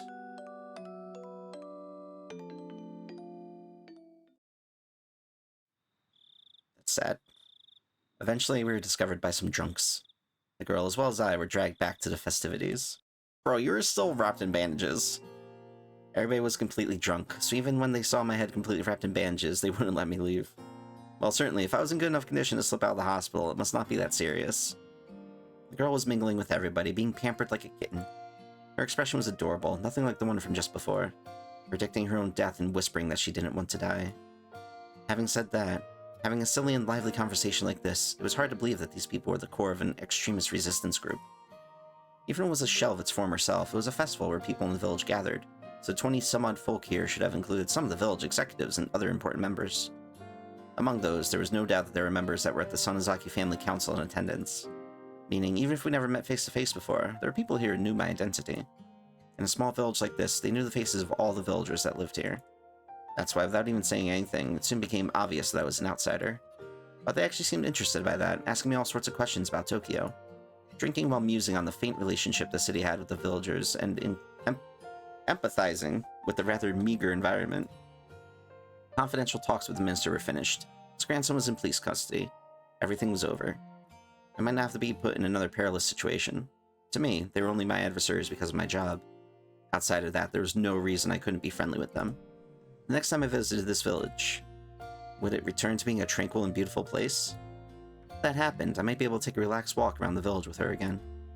My cup was once again filled to the brim with beer. By the time I was able to get away, it was the middle of the night. The girl at some point disappeared. It seems that her parents had told her to go home and sleep when she let out a large yawn. The old folks, who had absolutely no remorse for making an injured person hang out with them, told me as much as they laughed. I was just there drinking, so I thought to help a bit with cleanup. However, my help was refused on the grounds that I was a guest.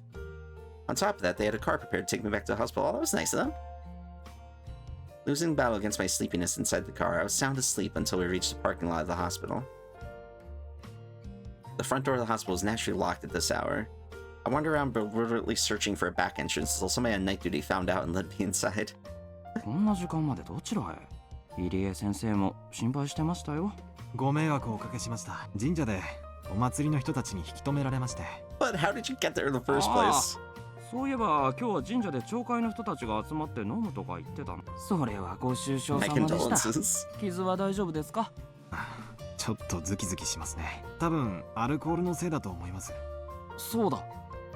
お連れの刑事さんが連絡が欲しいと言ってましたよ。大石さんを待たせてたんだった。Nice job. I glanced at the clock. No matter how you looked at it, it was way too late to call him now. I'll apologize to him tomorrow over the phone. I returned back to my hospital room and slipped into the bed that was still unmade from the time I went outside. Oh, that's no good. I have to turn off the lights. But my weariness had cut the cord powering my body, lulling me into a deep sleep. Aw, bedtime. Alright, let's dive into these tips. We got Mother's Diary 1, 2, and 3. There's something I didn't like about my child. Well, that's not something a mother should say. I first realized it when I started writing these things down. They never warn you about it in any books about raising children, but they aren't just a plaything. They aren't able to feel loved even when they're not doing exactly as their parents want them to, then those parents are failures. This wasn't something like that, though. How can I say it? It's probably harder to express with mere words. I just want my child to be average. As long as they weren't failing behind, there wasn't any need for them to excel at something. As long as they acted appropriately for their age, I would have been fine with it. My child has been different ever since kindergarten. While the children in her class were running around in excitement about the field trip the next day, she only wore a bored look on her face, aloof and distant. When the other kids broke the equipment for the athletics festival and were apologizing fervently, she only wore a bored look on her face, aloof and distant. When the teacher was reading a fun picture book, only she wasn't smiling. Even if they all got to eat a delicious bento, only she wasn't happy. If it was only this, it would still be in the realm of understanding. However, what I don't understand about my child is that if the aforementioned situations happened again, they'd now act in a manner befitting their age. I don't understand the principle behind that as a parent. Why are they indifferent about that field trip, but happy about this one? Why are they indifferent about the picture book, but happy about this one? Why are they indifferent about the bento, but happy about this one? The former and the latter in each situation seemed exactly the same to me. There was even times when I thought the former one was better. I don't understand that child's feelings. During parent-teacher meetings, the teacher always says the same thing. I would always respond that I don't understand my own child, and we would mope together. My husband, always the optimist, once said that a young child's feelings are different from an adult's, so if there were some things we didn't understand, we shouldn't worry about it. I lament this lack of urgency. One day, when I was in a good mood, I took the effort to prepare a menu that my child would enjoy. But she only smiled with a vague expression of disinterest. That attitude frankly made me angry, so I hit her on the head. What a dick. On a day when the weather was nice, the laundry I just hung up to dry was blown by a large gust of wind, causing the entire line to fall down. But she, watching me trying to pick up laundry in a panic, stood there laughing. What a dick! That attitude frankly made me angry, so I hit her on the head. I think the same sort of thing happened countless times. Before I knew it, my child was only able to look at me with an indifferent expression on her face. I regret the fact that I've been a bad mother. Thinking I should regain her trust, I thought to get it back little by little with some light interactions. Seeing her do some sort of craft work on the veranda, I called out to her. ここ数日、気持ちのいい晴れの日が続いて、気分がいいわね。Rika's mom just straight up sounds like Rika. That child, with that indifferent look on her face I hated so much, looked up at me for a moment, then without a word returned to immersing herself in her craft work. Up until now, I would have hit her on the head just for that. I held myself back. 何を作ってるの？お人形さん？てるてる坊主。That child was using inserts from the newspaper to definitely make some weather charms. Forecast hasn't called for rain. That child, in her own way, was praying that these sunny days would continue. Being able to understand my own child for the first time in a while, I couldn't hide my own happiness. Bringing out a ball of yarn, I began to hang my child's cute weather charms from the eaves of the house. ダメよ、リカ。頭が重すぎるから。ほら、逆さてるてる坊主になっちゃったわ。これじゃ、晴れじゃなくて、雨になっちゃうわよ。When I started taking down, my child tugged at the hem of my shirt as if to stop me. 逆さになるように作ったのだから、それでいいの。でもリカ、てるてる坊主が逆さじゃ、晴れのおまじないにならないわよ。雨が降るようにおまじないをしているから、それでいいの。I desperately suppressed the emotions welling up inside of me. I was trying desperately to understand my child. そっか。お庭の朝顔が晴れ続きで元気がなくなっちゃったから、雨が欲しいのね。The child turned to me with the expression I hated the most. 晴れにね。飽きたの。I don't understand. I don't understand. I just can't understand that child. Well, so far, Rika's mom kinda sucks. During the family council, she buried herself under Oreo-san's futon again. Oreo-san dotes on her unwaveringly. No matter whatever insolence my child commits, she doesn't mind. It's almost as though my child is a kitten or something. Oreo dotes on her exactly like you would with a kitten. As her mother, I chided her for doing that. Till Oreo-san said 3 times that was fine, I chid her as a formality. Of course, she never lends an ear to any of my chidings. Knowing that Oreo-san's standing was far above mine, she behaves like that. I don't like the cunning that's unbefitting of her age either. In any case, not only Oreo-san, but the rest of the old folk in the village spoil her too much. One day I was surprised. By chance, on the way back from some shopping, I saw her by herself just outside a candy shop. My own child suddenly grabbed a snack, opened the package right there, and just started eating it. She didn't make any attempt to pay for it, and she didn't even think of looking around. Didn't even feel like she was shoplifting, more like she were brazenly eating snacks that was offered to her. When I began to admonish my child, the elderly shop owner appeared and covered for her. The owner gave the ridiculous excuse that he had said it was okay for that child to eat any of the snacks out by the entrance, so it was fine. When I tried to pay for the snacks that my child had eaten, the owner refused my money. During the exchange, more old folks had suddenly gathered around and began to feel like I was the one in the wrong. The elderly people all put their hands together fervently in front of my child and repeatedly voiced their respects. I was born into the Furude family, so it wasn't like I didn't know why she was being treated specially. When I was still young, it was something I heard often from my grandmother. If by chance the child that I gave birth to was a girl, the child would be the living incarnation of Oeshiro-sama. All the older folk believe she's the living incarnation of Oeshiro-sama and spoil her rotten. Not only did they spoil her, but they even told her she was the living incarnation of Oeshiro-sama, that she had a divine power and threw all sorts of strange folktales her way.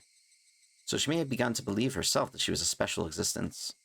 I went around and told everybody that wasn't good for her upbringing, so to stop telling her all these strange things. There was no uprooting the elderly people's deep-seated superstitions. I told my child not to listen to them, but it ended up being that she stopped listening to me. Between all the old folks in the village who would dote on her and myself who only scolded her, there was no wonder who she would listen to. There was no mistaking that the reason she'd become strange was because of the elderly villagers. There was no doubt that they had shoved her full of strange folktales and superstitions since she was young. If it wasn't for that, there's no doubt my child would have been cute and normal. I really don't like Rika's mom. She's kind of a dick. One sunny parent-teacher day. There was a cooking class and my child was making curry rice with a practiced hand. While the other children her age were awkwardly using their kitchen knives, that child was wielding hers deftly. The teacher approached me with a smile on their face, saying it must be a result of learning it at home. I answered played off with a vague smile and a nod in response. That was because I had never once taught my child how to make curry rice. Yo, that's creepy, dude. Even then, she was peeling vegetables with a practiced hand, adding them into the pot in the order of which took longer to cook. For a normal parent, they might unintentionally cut their hands together, happy at their child's actions. But in my case, it was different. There was no mistaking that somebody had taught her how to make that curry rice when I wasn't taking care of her. Thinking that, I quietly fell into an unpleasant mood. When I asked, it seemed she could only sew and do the laundry. I never taught her how to do those, and again, never saw her do it around the house. Be it cooking or sewing or the laundry. Again, that was probably because the elderly villagers taught her all sorts of rubbish when I wasn't looking. And not only that, they probably taught her all sorts of strange superstitions, trying to prop her up as a living incarnation of Oeshiro-sama. I said as much to my husband, suggesting that we should keep our child away from the elderly folk. But my husband, who was in the position of being the head priest of the Furude Shrine, had little power against the elderly who supported it. He took the rather uncommitted stance of saying that as long as she was being doted upon, wasn't it fine? I argued against that she was our child and should be a completely normal girl. That what the elderly were expecting, that she was a living incarnation of Oeshiro-sama, was simply odd. The elderly villagers believe that child has divine powers.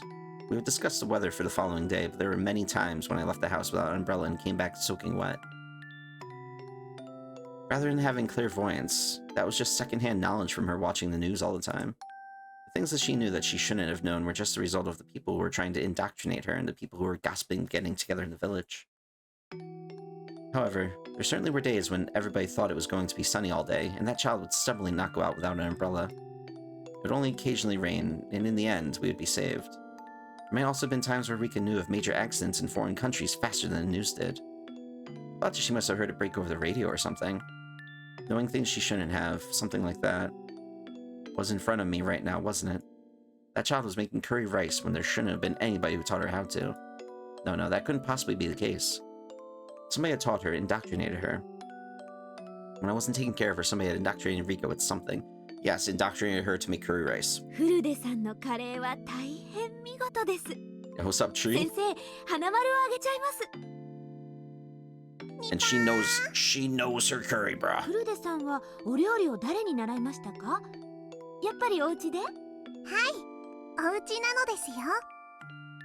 The other parents in attendance were impressed. Lies, all lies. I didn't teach her anything. Who was it? Who was the person who had completely indoctrinated my child? She was my normal, average daughter, not the living incarnation of Ogashiro-sama.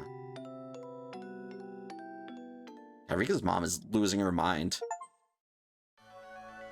Like, I kind of feel bad for her, but also not really. Because Rika's kind of a creeper. Who knows way too much than she should. それは誰もが忘れそうなほど地方の小さな村の出来事。悲劇は幕を閉じ、その傷跡も消え去ろうとしていたある日、青年はかつて出会った少女に思いを馳せる。あの日聞けなかった言葉、あの日果たせなかった約束、その後悔と慟哭が閉じられたままだった運命を開く一つの光となった。暇つぶし。運命は幸せだけじゃない。でも不幸を望む人なんて誰もいない。It's an interesting line. Midsummer Night. Oh, okay, so we're back to where we started then. パパってば。Oh, that's Akasaka's daughter. 大丈夫？怖い夢でも見たの？ Miyuki was sitting next to me. I quickly patted her head after hearing her say that. Must have had a bad dream while sleeping in the cabin. I was sweating profusely. いや、ちょっと暑かったかな。I tried to wipe away the sweat while answering and looked around for a handkerchief or towel. And then a cold drop ran down my forehead. Miyuki turned to me and smiled and wiped my face with a towel she received at takeoff. ありがとう、Yuki. They're flying. Thanks, sir. I was finally able to shake off my slumber, so I got up from the aisle seat and looked out the window. I wrapped my arms around Miyuki in the window seat and listened to the noise as the land and sea blew past us before our eyes.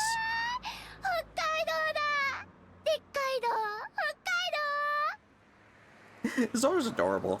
Then the plane gently turned before entering the airport runway. Yay, airport music. Arriving at the lobby, I glanced around looking for Oishi, and was met with a familiar gruff voice calling out to me. There's our boy! These bros finally see each other again. God. ご無沙汰しておりますね。大石さん、本当にお久しぶりです。Oishi clapped his hand down on my shoulder, celebrating our reunion. 赤坂さんもだいぶいい顔つきになりましたね。最前線の捜査官らしいいい顔つきですよ。大石さんはだいぶスマートになりましたね。背筋も良くなったような。これも社交ダンスのおかげですか。赤坂さんもね、若いうちからダンスはやっておいた方がいいですよ。Ballroom dancing actually sounds kind of fun, not gonna lie. きっとモテます。モテモテ。He's such a dork. Oishi had retired and moved to Sapporo, and of all things, had started taking ballroom dancing lessons. He had apparently gotten really into it and had decided to spend the rest of his new life devoted to that hobby. He was aiming to get his instructor's qualifications before he hit 80 and live out his old age dandily. おや、そちらがひょっとして？ Aw. Oishi suddenly turned his attention to Miyuki, who was standing idly next to me. He bent down on his knee to look her in the face. Oh. However, my daughter was frightened and hid behind my back. ほら、Miyuki、ちゃんとご挨拶しなさい。She She was staring at Oishi with a dubious expression while tugging at the hem of my shirt. She's usually not this shy. I wonder what's wrong. すみません。いつもはこうじゃないんですが。いいんですよ。おじさん顔が怖いからな。よかったらお名前を聞いてもいいですか？赤坂みゆき、7歳です。こんにちはです。いいお返事です。さすがは赤坂さんの娘さんですよな。She gently stroked Miyuki's head and smiled as though she were his own grandchild. Aw. After finally seeing that, Miyuki smiled to relief. Yeah, he just looks creepy. Shortly afterwards, Miyuki told me she was just doing what I told her to do. Be careful around strangers. Smart kid. Oishi overheard that and let out a hearty wahahaha, shaking his body while laughing and walking. I let myself into Oishi's car and we headed out towards the hot spring inn. I had originally intended to crash at Oishi's place. Oishi was quite obstinate that his house wasn't suitable for that, so we came to this. At the end, we relaxed while soaking in the hot springs, then ate a delicious feast until we were full. Miyuki had a little of the Mongolian barbecue and was delighted with it. After our bellies were swollen, Miyuki grew sleepy and went off to bed. Then Oishi and I reminisced about the time we played mahjong together in Hinamizawa. It seemed that to celebrate our reunion, Oishi had looked for people who could play. But unable to find a suitable candidate, we had to give up on putting together a table. As we drank together, we excitedly recounted our exploits during the final manhunt. 結局、あの犯人の2人は捕まったんですか？いいえ。I love Oishi's outfit. That looks so relaxed. I've always wanted to wear one of those, is it a yukata for both female and male? I don't know. But I've always wanted to wear one. It looks comfy. 山狩りでも見つけられませんでした。多分、村にかくまわれてから、海外か遠方でほとぼりを冷ましてるんじゃないかと思いますね。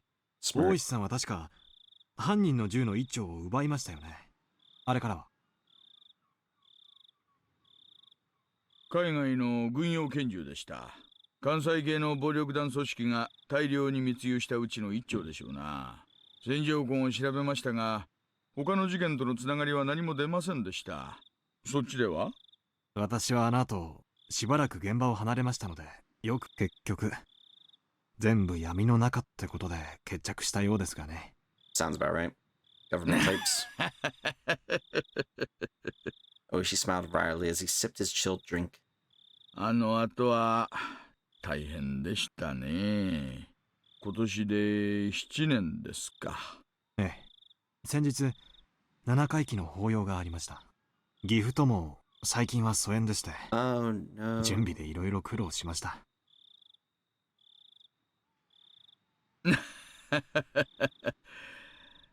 それはお疲れ様でした。His wife must have passed away. It was then that the hostess brought in the extra drinks that we had ordered before. While the bottles of beer clinked as she brought them in, we halted our conversation. What Oishi meant when he said it must have been tough. Think about that was still hard, but time had healed the wound. It was the day after. I phoned Oishi to apologize. When I did, Oishi almost immediately handed the phone to one of my colleagues who happened to be there. Not only was I injured in the brawl with the suspects, but I disappeared to drink late into the night without leaving any sort of contact information, so I thought he'd definitely be mad. However, all that he said it was something he couldn't talk about over the phone, and that I should come to the station as soon as possible. Oh no, so they found... Oh, at the time I could only think that he must have been really pissed off. Oh. When I arrived at the station, he said this. No. Having no idea what happened, I borrowed the phone to contact the hospital Yuki was staying at. After being given the runaround several times, I was finally able to talk to someone in charge. After mincing words for quite some time, they told me... Bro, that's why Rika was telling you to go home. It all makes sense. The world became a blur as I sat there dumbfounded. Yuki's death was unbelievably abrupt, unbelievably sudden. I could have understood if there was some kind of problem during the birth, but Yuki's death wasn't anything like that. On the stairs on the way up to the roof, she just happened to slip and fall.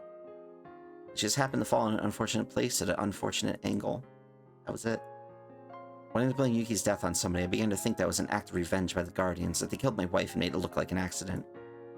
What I learned when I flew back to Tokyo, however, was much more cruel than that.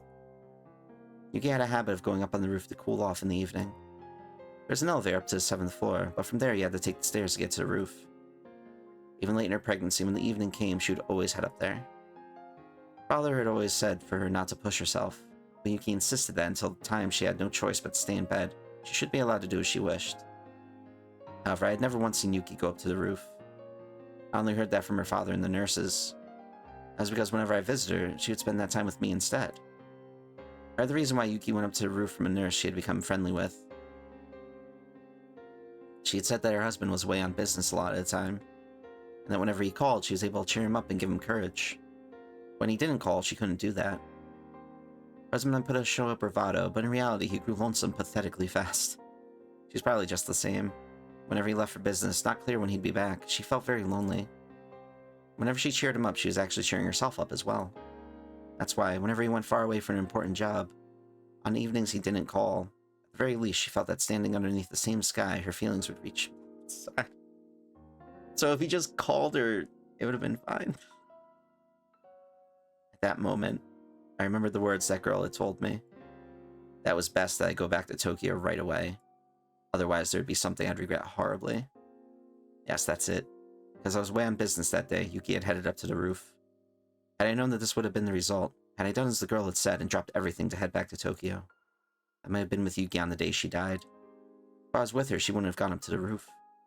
The day my wife died was on the evening of the 3rd day of my trip. Yes, it was right before the time I had the sudden urge to hear Yuki's voice, and ran around the village trying to find a phone. The girl had gone around and cut all the phone cords. If she hadn't, and I had made that call, I would have undoubtedly learned of Yuki's death at that time and collapsed in tears. Of course, even though the cords were cut, it had only put me off learning of Yuki's death by that one evening. In the end, I had learned of it the next morning. However, when I managed to put my emotions in order, I realized it was that girl's small token of consideration. そんな話は初めて聞きました。 Rika over here is like, goat. ええ、私も初めて話します。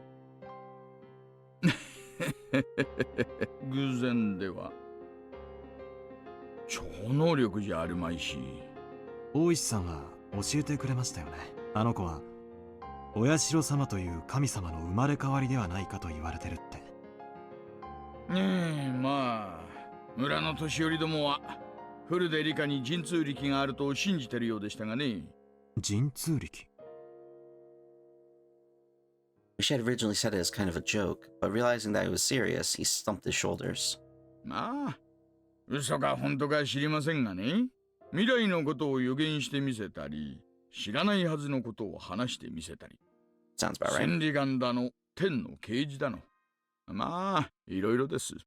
もちろん、具体的な実例は何一つありゃしないんですがね。幸恵の事故を予言してみせました。When she tried to laugh it off, but out of respect to my deceased wife, he kept it restrained. 現職の警視庁の敏腕捜査官が神通力やらたたりやらを信じるわけで。She did also give a lot of other specifics too. Having said it so bluntly, I couldn't respond. Of course, I had no intention of believing such odd things, but he could only say that because he didn't know what I did. Since I met that other girl who both was and wasn't Rika Furude, I couldn't deny the existence of any otherworldly entity. 予知でなく予告の可能性ももちろん否定できません。Not prescience. Is that supposed to be say present? I don't know. Prescience. I don't know if that's a thing. But a warning. What the girl had said was a warning about Yuki's accident, and things became much easier to understand. Basically, the line of thinking became that it was a threat. Because I didn't go back to Tokyo, my wife was killed in a way that made it look like an accident. 奥さんの事故の検証に不備は？もちろん、謀殺の可能性も疑いました。現場検証の書類は全て目を通しましたし、私が独自に調査もしました。There weren't any witnesses to Yuki's fall. There was a possibility that somebody had hidden, waiting to push Yuki down the stairs. However, the cleaning ladies frequented the roof to hang laundry, and the security cameras on each floor hadn't recorded anything out of the ordinary. There wasn't anything set up on the stairs, and I was unable to find anything suspicious. 結 It was 局、 just an accident. 独自の検証の結果でも、幸恵が単独で事故を起こしたとしか考えられませんでした。まあ確かに、大臣の孫を誘拐して脅迫してのけた連中です。妊婦一人を階段から突き落として証拠を残さないなんてできないことじゃないのかもしれない。Oishi's expression completely sobered up. 奥さんは連中に殺された。When Yuki died, I thought that as well. More precisely, I wanted to blame somebody, so I created the most viable scapegoat. Without any clear evidence, that violent notion faded along with the wounds in my あの heart. 少女は私に妻の死を予告し、それとも妻の死を予言し、救う道を示したのか。I don't think she would have threatened you. そのどちらかのものだとしたら、私は後者ではないかと考えます。Otherwise, she wouldn't have really cared about cutting the phone cords or anything and like keeping you from finding out for a bit.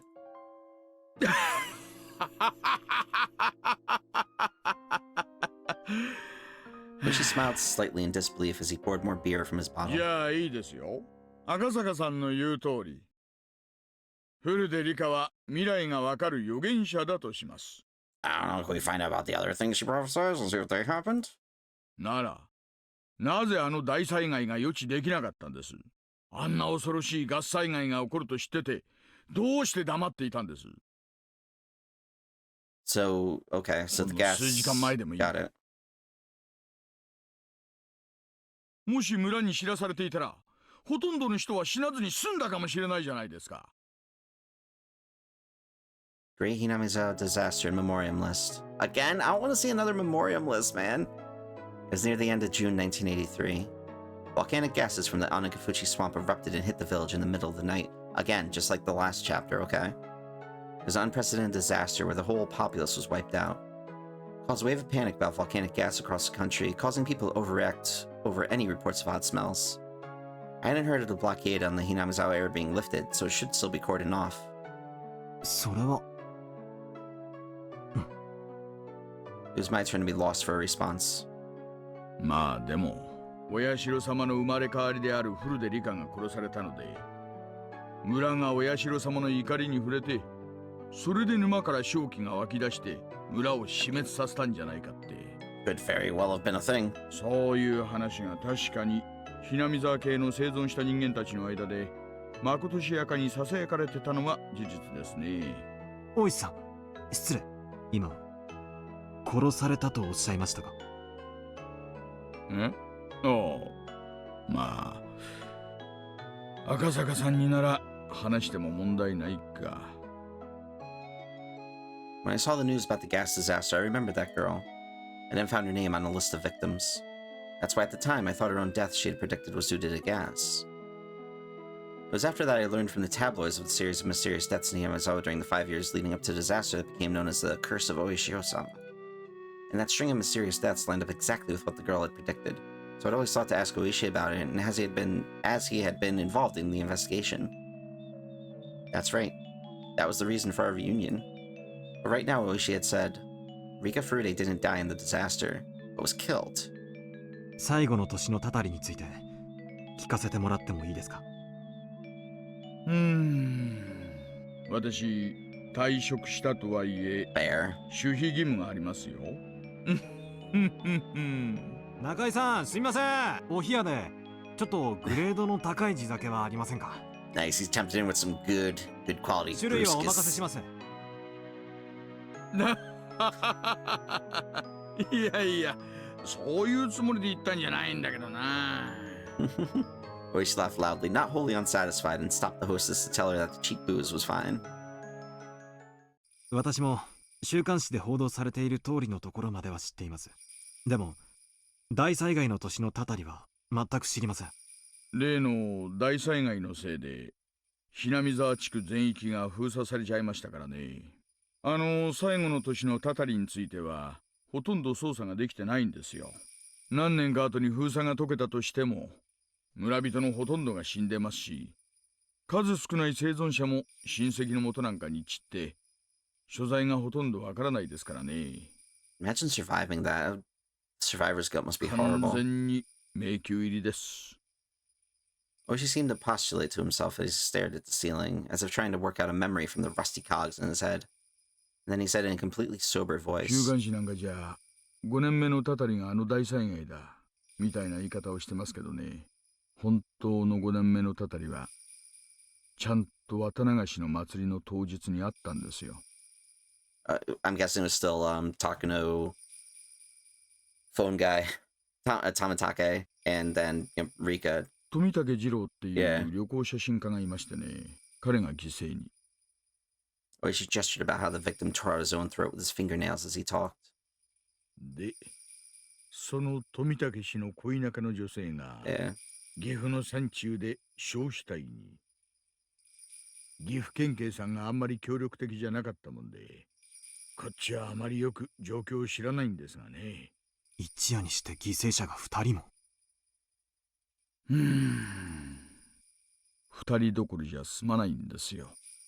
その翌日になんですがね、私の後輩の熊谷君が捜査中に車両ごと蒸発しましてね。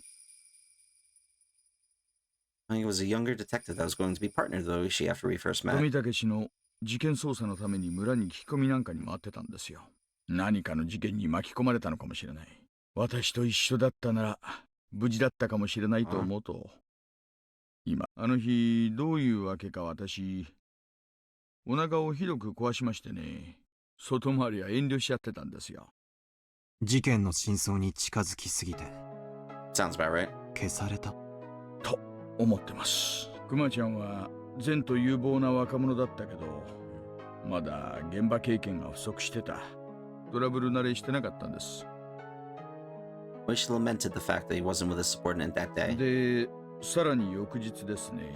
なあ、彼のことは赤坂さんもご存知ですよね。ほら、入江先生ですよ。Wait, did he die too? ああ。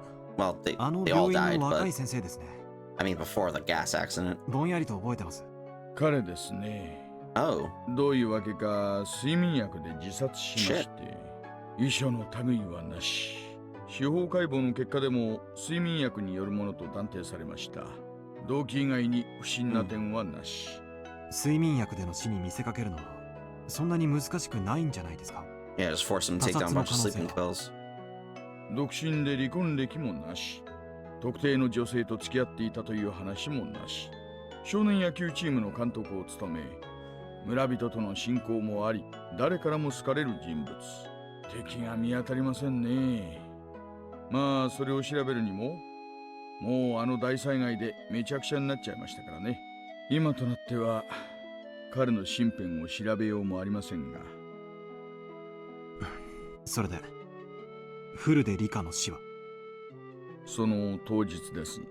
昼頃に神社に訪れた村の老人たちがフルで理科の死体を発見しました。他殺？ああ、話す前にそのイカそうめん食べちゃっといた方がいいですよ。無体な死に方。She nodded firmly. 死体は神社の境内、賽銭箱の脇でした。Yeah, so the same way that Keiichi and Satsuko found her. 閉めたのは他の場所でしょうね。全裸で裸足、足の裏は汚れてませんでしたから。愉快犯の犯行。司法解剖の結果、性的暴行の分かったのは薬物で昏睡させられてからあの場所へ運ばれ、腹部を切開、意図的に臓器を引きずり出して四方に切らしてみせました。昏睡？では回復は死後ではなく、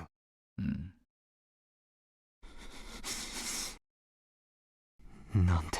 That is really horrible. Poor Akasaka. That girl's prediction was right on the mark. I'm pretty sure she was more detailed about the other deaths that led up to her own. For example, I think she said that the housewife that was beaten to death on the 4th year had her head split open. And in that case, did she know that her own death would be so terrible? There must have been some moments where she wanted to doubt the validity of her own predictions. But as people died exactly as prophesized, as the years passed, that prophecy would only come closer to fruition. And then facing the final year, unable to struggle against her own destiny, her all-too-young life was snuffed out. And in such a cruel way. Knowing that her days were numbered and unable to fight the tide of events heralding her end, my heart ached at her helplessness. この死に方ですが、どうも単なる猟奇趣味ってわけじゃないみたいなんです。と言いますのはですね、Hinamizawa はかつて鬼が住んでたって話は以前もしましたよね。そんな話も聞きましたっけ。Hinamizawa 村のお祭りの綿流しってのはそもそも綿流し。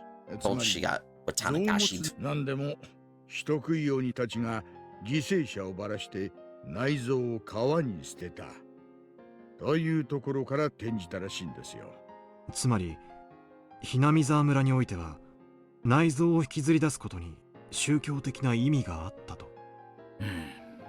で、Hinamizawa村の昔話によるとですね、人食い鬼と人間が仲良く暮らすための調停者としてお社様という神様が降臨しているってことになってるらしい。確かフルデリカはそのお社様の生まれ変わりだと言われてるんでしたね。ねえ、ですからその嵐人神であるフルデリカを回復して殺すのは村の信仰に対するこれ以上ない冒涜行為と言えるわけです。Yeah, nobody in the village would actually do that. 信仰への冒涜。それはつまりお社様への冒涜。あとは赤坂さんも知っての通りです。お社様のたたりが起こるのはその晩のことです。Hinamizawa大災害。The official explanation was that some swamp upstream erupted with toxic volcanic gas which enveloped the village. 発生した沼は鬼ヶ淵沼と言いまして、Hinamizawa村の旧名鬼ヶ淵村の名前の源となった沼です。村の言い伝えではこの沼の奥底は地獄につながってるそうで、かつて村にやってきた人食い鬼たちはこの沼から訪れたのだとか。As they do. できすぎですね。いやいやいや、まだまだできすぎてますよ。村には伝承がありまして、お社様がお怒りになられると地獄の釜が開いて正気があふれ出すなんて言うんですよ。村人にとって地獄というのは沼の底のこと。つまりそこから正気があふれ出して村を襲うということ。そう。つまりフルデリカ子とお社様の生まれ変わりが冒涜される殺され方をしたので、お社様がお怒りになってたたりとしてあの大災害を起こしたと、そういう話がまかり通っちゃってるんですよ。つまりあの大災害は人為的なもの。確かに話ができすぎてますからね。It's definitely interesting, like listening to this conversation after the end of the last chapter, where like, yeah, KG survived that, and then you learn more and more about it. But this is like a couple of years in the future, and it's these two talking who like were there. Well, not there, but you know what I mean. They were in the village at some point. が実在せず、本当の偶発的事故でもないってんなら、そう疑いたくもなりますよね。A wry smile formed on Oishi's face as he listened to my absurd take on things.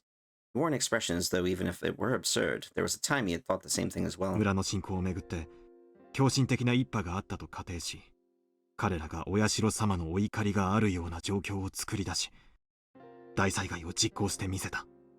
Could have been a thing. もちろん、私は笑いませんよ。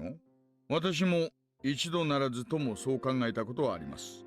ですが、Hinamizawa村がいかに小さい村とはいえ、人口は1000人以上。それを一夜にして抹殺するなんて、どう考えても現実的じゃないです。The gas eruption was believed to have happened around 2 a.m., several hours before dawn. In that short amount of time, going around and killing all the villagers in a way that made it look like poisonous gas didn't seem feasible at all. ガスの発生した沼もまた宗教的な意味がありましたよね。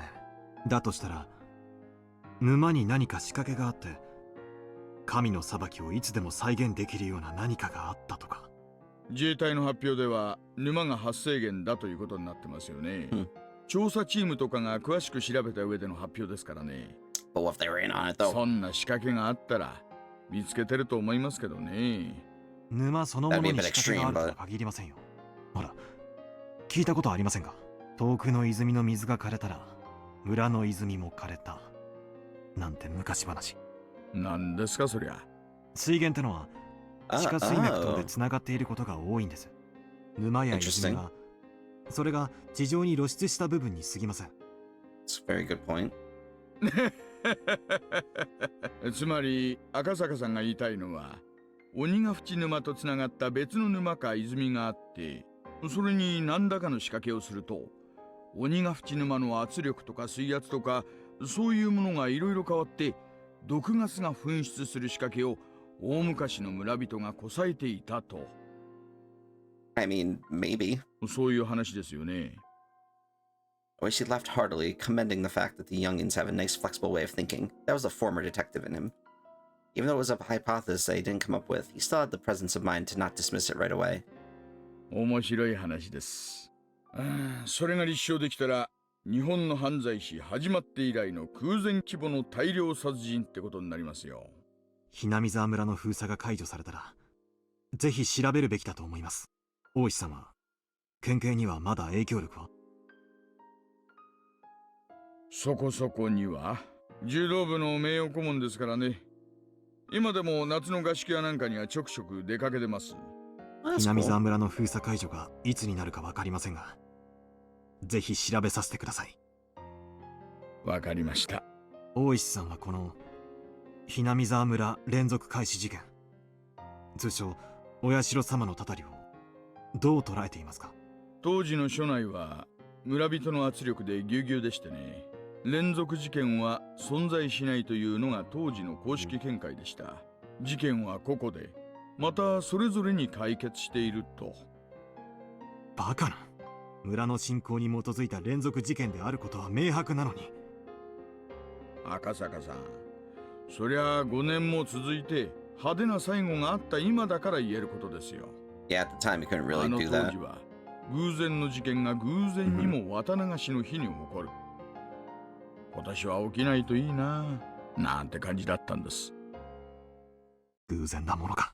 少女は初めから全て予言していた。少女？古出理香です。あの子は私にその後の事件を全て予告してみせました。赤坂さん、そりゃ本当ですか？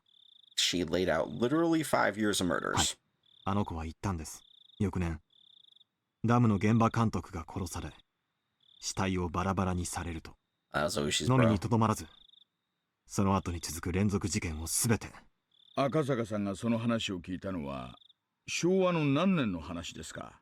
私が少女と出会ったのは誘拐事件調査の折ですから。バラバラ殺人の前年に？ Wrinkles formed between Oishi's eyebrows as he closed his eyes and began to digest what I had just told him. 赤坂さん、古出理香が神通力で未来が分かった。なんて話がなしだとするなら、これはとんでもない話ですよ。はい。今さら私を驚かせるための作り話だ。なんて言ったら本気で怒りますよ。私は真実を話しています。連続開始事件は発生の前年にはもうすべてシナリオが用意されていた。そしてその予告の通り、古出理香は殺されました。私ははじめ大災害による死を指したものと思っていた。でも彼女の死は災害ではなく殺人者の手による残忍なものであることが分かりました。彼女は殺されると言った。彼女は自分の死を具体的にあの時点で知っていたんです。なら古出理香はどうして逃げ出さなかったんですかね？ Good question. 仮にそういった死のシナリオがすでに出来上がっていたとして、彼女はそれを知りかつ数年という猶予期間があったわけですよね。Yeah, literally 5 逃げ出すなり years. Math. 警察に相談するなりの時間はあったはずです。なぜ抗わずに自らの死を受け入れたんです？ To be fair, though, who would believe a child running up to them like, hey, dude, in 5 years, I'm going to be murdered, so I need you to help me? Like, who would believe a child like that, especially back then? 古出理香は村の年寄り連中に可愛がられてはいましたがね。両親を失った後は親類もゼロで身寄りはなく、親しい友人と肩を寄せ合うだけの孤独な生活でしたからね。戦う力も頼れる人間も身近にはいなかったのかもしれません。彼女は自分の死に対して誰かに SOS を発しはしなかったんでしょうか。 Yeah, she signaled you, dude. 村と警察が穏便な関係じゃなかったのは赤坂さんも知られるところだと思います。Like she flat out told you. 少なくとも私の耳にはフルでリカが自身の身柄の保護を求めてきたという情報はありません。あるいは自身が宗教的な生贄にされることに対しそういうものがあったのかもしれませんね。そんなはずはない。 I spoke decisively. At that time, she said it. She had definitely said that she wanted to live happily, that she wanted to spend her time surrounded by her dear friends. She hadn't given up on life. She had hoped to keep living. At that moment, I became dumbstruck. どうしました赤坂さん。いえ。 I fell into silence. Oishi folded his arms and began murmuring in contemplation again. Eventually, he stood up and headed towards the hallway to find the hostess, yelling that he wanted a pen and paper. Oishi, noisy even though he was just thinking, left. The room immediately fell into a chilled silence. I stood up. It was then that I realized I was drunk enough to be unsteady on my feet. Always an interesting feeling. When I slid open the window, a beautiful yet somehow ephemeral moon drifted across the night sky. It was just now that I realized she hadn't accepted her own death. She wanted to keep living, happily and joyously. She said that quite clearly to me. But I was a fool. I hadn't been asked explicitly, so I hadn't realized it. She had made it clear as day that she didn't want to die. Wasn't that her cry for help? She didn't say as much that she wanted help. But even given that, it wasn't as though she wasn't looking for salvation. Without any family and unable to trust the police, she instead told somebody without any relation to the village. Somebody from a faraway place. Me. Help me. She had gone around and cut the phone cords. If I had made that phone call and learned of Yuki's death, I probably would have fallen into despair. If I was in that state, even if she was looking for help, her cries would have been fallen on deaf ears. That's why, knowing everything, she'd cut the phone cords. She wouldn't even a little time to seek help from me. Oishi, just before now, had lamented that one of the younger officers gotten mixed up in a case, having been erased because he wasn't there. I was feeling the same way. If only I was there in June of 1983, I could have protected her. In 1983, it would have been 5 years since the kidnapping took place. While raising the only daughter Yuki had left me, putting all my youth and passion into my work, honing my wits and courage wrestling with difficult cases. Nothing like my failings during the kidnapping incident would have occurred. I wouldn't have been slow to react in a one-on-one fight, and by that point I jumped into foreign mafia-run gambling parlors, where I learned to deal with automatic weapons, let alone handguns. I'd grown so much that in 1983 I couldn't have been even compared to how I was in 1978. That's why, if I was by her side, I should have been able to save her life. No matter what conspiracy or foul plots drew near, I definitely would have protected her. She, even though sounding resigned, should have still been able to ask me for help. I just didn't realize that I couldn't realize it. Just as I wasn't realized as it if I was told of Yuki's accident, I wasn't able to realize it. I wanted to cry. If I had taken her words to heart, I would have prevented Yuki's accident. I would have been able to protect the girl to whom I owed a debt from even a predetermined death. This is sad, man. Like, finally realizing that after, what, 7 years at this point? That, like, she was literally asking him for help, and now he's blaming everything on himself, and, like, thinking back that he could have protected his wife and all, and, well, saved his wife by just going home. Shit's sad, dude. She must have been expecting that from me. I learned about the disaster while watching television in my house. Until I learned about that, I had forgotten about Hinamizawa. In order to recover from the shock of Yuki's death, I tried to remove everything about that place from my memory. What an ungrateful fool I was. Even though in exchange for saving her, the girl told me of a way to save Yuki. I was able to accept her gratitude, and now here we are. She hadn't died in her sleep due to a natural disaster. She was split open while still alive, killed while suffering the disgrace of having her organs torn out. She must have known beforehand that on that day, on that year, she would be killed in such a terrifying way. But even knowing what end awaited her, she was all too weak. A lone girl without anybody to rely on, unable to seek help, had to swallow her own predetermined death, and left this mortal coil. She said she wanted to live. She said she just wanted to live happily. That's all she wanted. She didn't ask for anything extravagant. For any person that was ever born, it was the very basest of desires. She never said a peep about wanting money or that she wished she was in somebody else's situation. She had said it, that if all death were preordained, then hers was probably also all according to plan. She may have been a lone, frail girl, but I don't think she would have accepted it all without at least putting up a fight. There must have been, in some small way, some form of resistance that she mustered. And with what she could muster, seeking my help was part of that.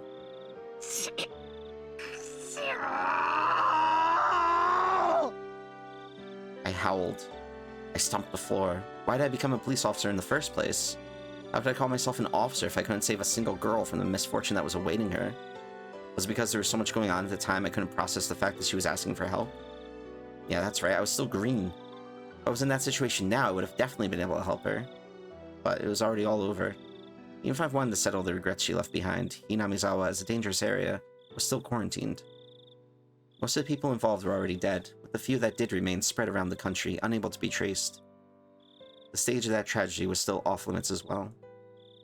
Police investigation was put on hold, the case slowly being buried in the sands of time. Just like how I wouldn't have known unless Oishi had asked me about it. Akasaka-san, 大丈夫ですか? At some point, Oishi had returned with a notebook in hand. Until I saw the expression on Oishi's face, I didn't realize that I was in tears. Oh, bro. 私は気づけなかった。少女の助けに気づけなかった。赤坂さん、落ち着いてください。でも、もう全部遅いんです。少女は殺された。こんなにも無残な殺され方で。私は頼られたのに。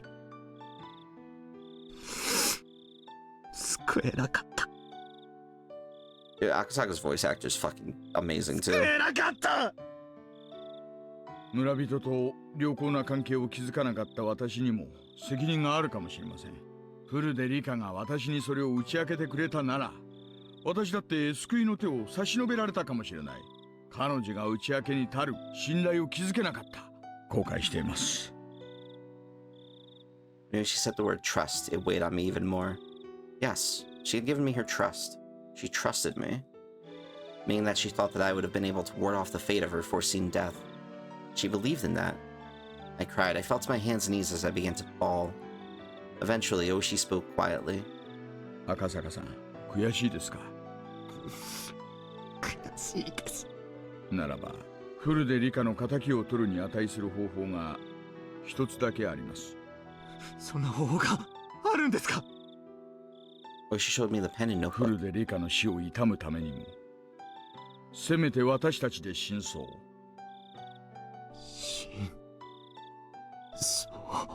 そうです。フルでリカだけじゃない。大勢が死にました。彼らの無念は計り知れません。でも彼らの死は、あの大災害でうやむやにされ、今は捜査すらされることなく、忘却の彼方に葬られようとしています。大勢死んだ。おやっさんも殺された。クマちゃんも消された。みんな犠牲になった。なのに警察は捜査もできないでいる。誰に無念が晴らせるのか。私たちだけなんですよ。You know, even though like he's all tough and kind of a dick sometimes, Oishi cares, dude. Like he cares about people and he wants to be like helpful to them. Akasakaさん。私たちに。明かせますよ。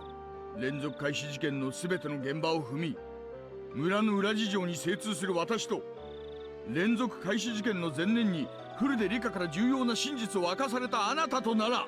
でも、もう死んでしまったんですよ。そうです。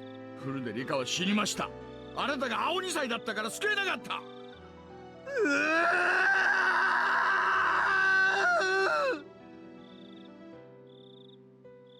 Oishi grabbed me, who was a wreck, and lifted me firmly by lapels. だから、その償いとして真相を究明するんです。あなたの話が事実なら、すべての事件は計画ということになる。そうならば、調べ方は全然変わってくるんですからね。私は今夜をかけてあなたと私の持つすべての情報をノートにまとめ、明日の朝一番で元の部下たちと連絡を取るつもりです。My man is retired, but he's like, bro, I'm gonna figure this out because learn some more information. あの事件を終わらせるものか、絶対に暴いてやるんです。暴く。暴く。There you go, dude. Get that resolve going. あれから数年が経過しましたが、時効ではない。捜査は中断であっても終了ではない。まだ続いているんです。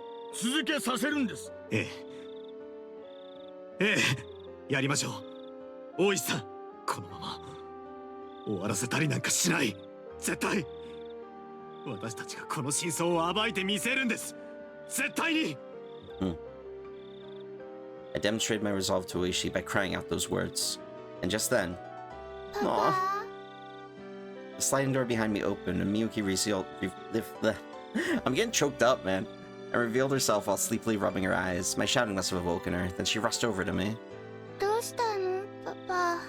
パパ、泣いてるの？ああ、なんでもない。なんでもないよ。みゆき。I tried hard to smile while wiping away my tears, and though Miyuki looked like she was about to cry herself, she extended her little hand to me. Aw. 大丈夫？ Looks so sad. また怖い夢を見たの？泣かないで、パパ。 When she makes that gesture toward me, I saw the figure of another girl overlapping with her. And her innocent gaze and innocent expression felt frustratingly nostalgic, filling me with painful torment. A girl who couldn't be here because I didn't reach out to her. She borrowed my daughter's body to offer me words of comfort. Akasaka. 泣かないでくださいなのです。This is sad, dude. What the hell?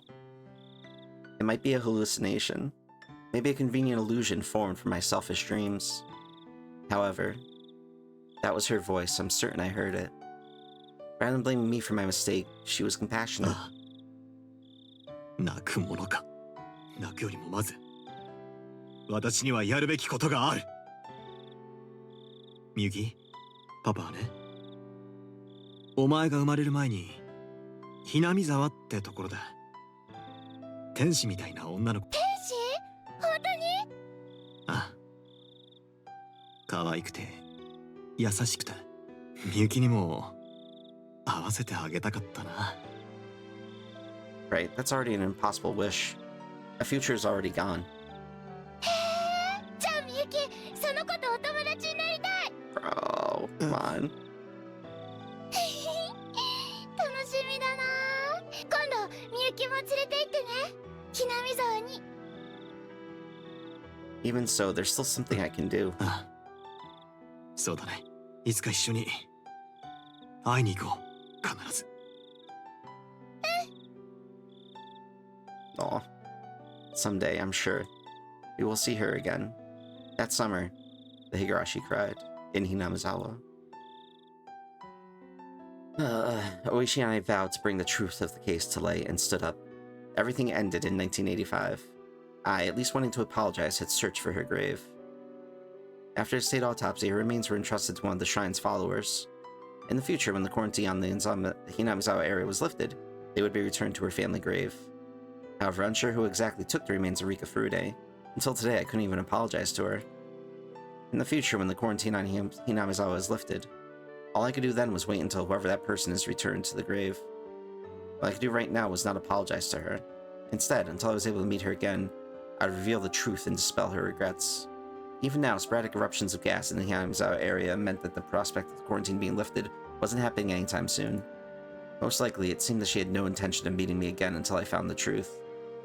That's why the quarantine wouldn't be lifted, or so I thought. Until that day, I grasped the truth. It was the following year. Oishi and I co-authored a book on the string of mysterious deaths leading up to the great Hinamizawa disaster. I decided on the title. Motherfucker. Really? Higurashi When They Cry. Wow, okay. Damn it. That was because for those few days I was in Hinamizawa, the sound that I remembered the most was the cry of the Higurashi. I can only wish that based on this book, those people involved with that incident could refresh their memories and bring to light a new truth. And more importantly, that nothing like this ever happens again. I wrote this in the afterword. この惨劇がどうして起こされたのか、私たちだけでは真相に至ることが叶いません。どうかこれを読んだあなた、真相を解き明かしてください。それだけが私たちの願いです。That's pretty much what the same thing that Keiichi wrote at the end of the first chapter on Kikuchi. This year, the quarantine on Hinamizawa still hasn't been lifted.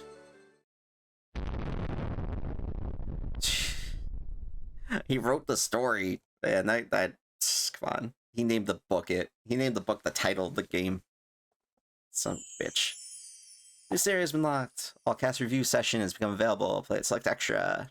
I think with that I'm gonna do the same thing. Same thing that I did with the last one. Whatever chapter 3 was, I've drawn a blank on it.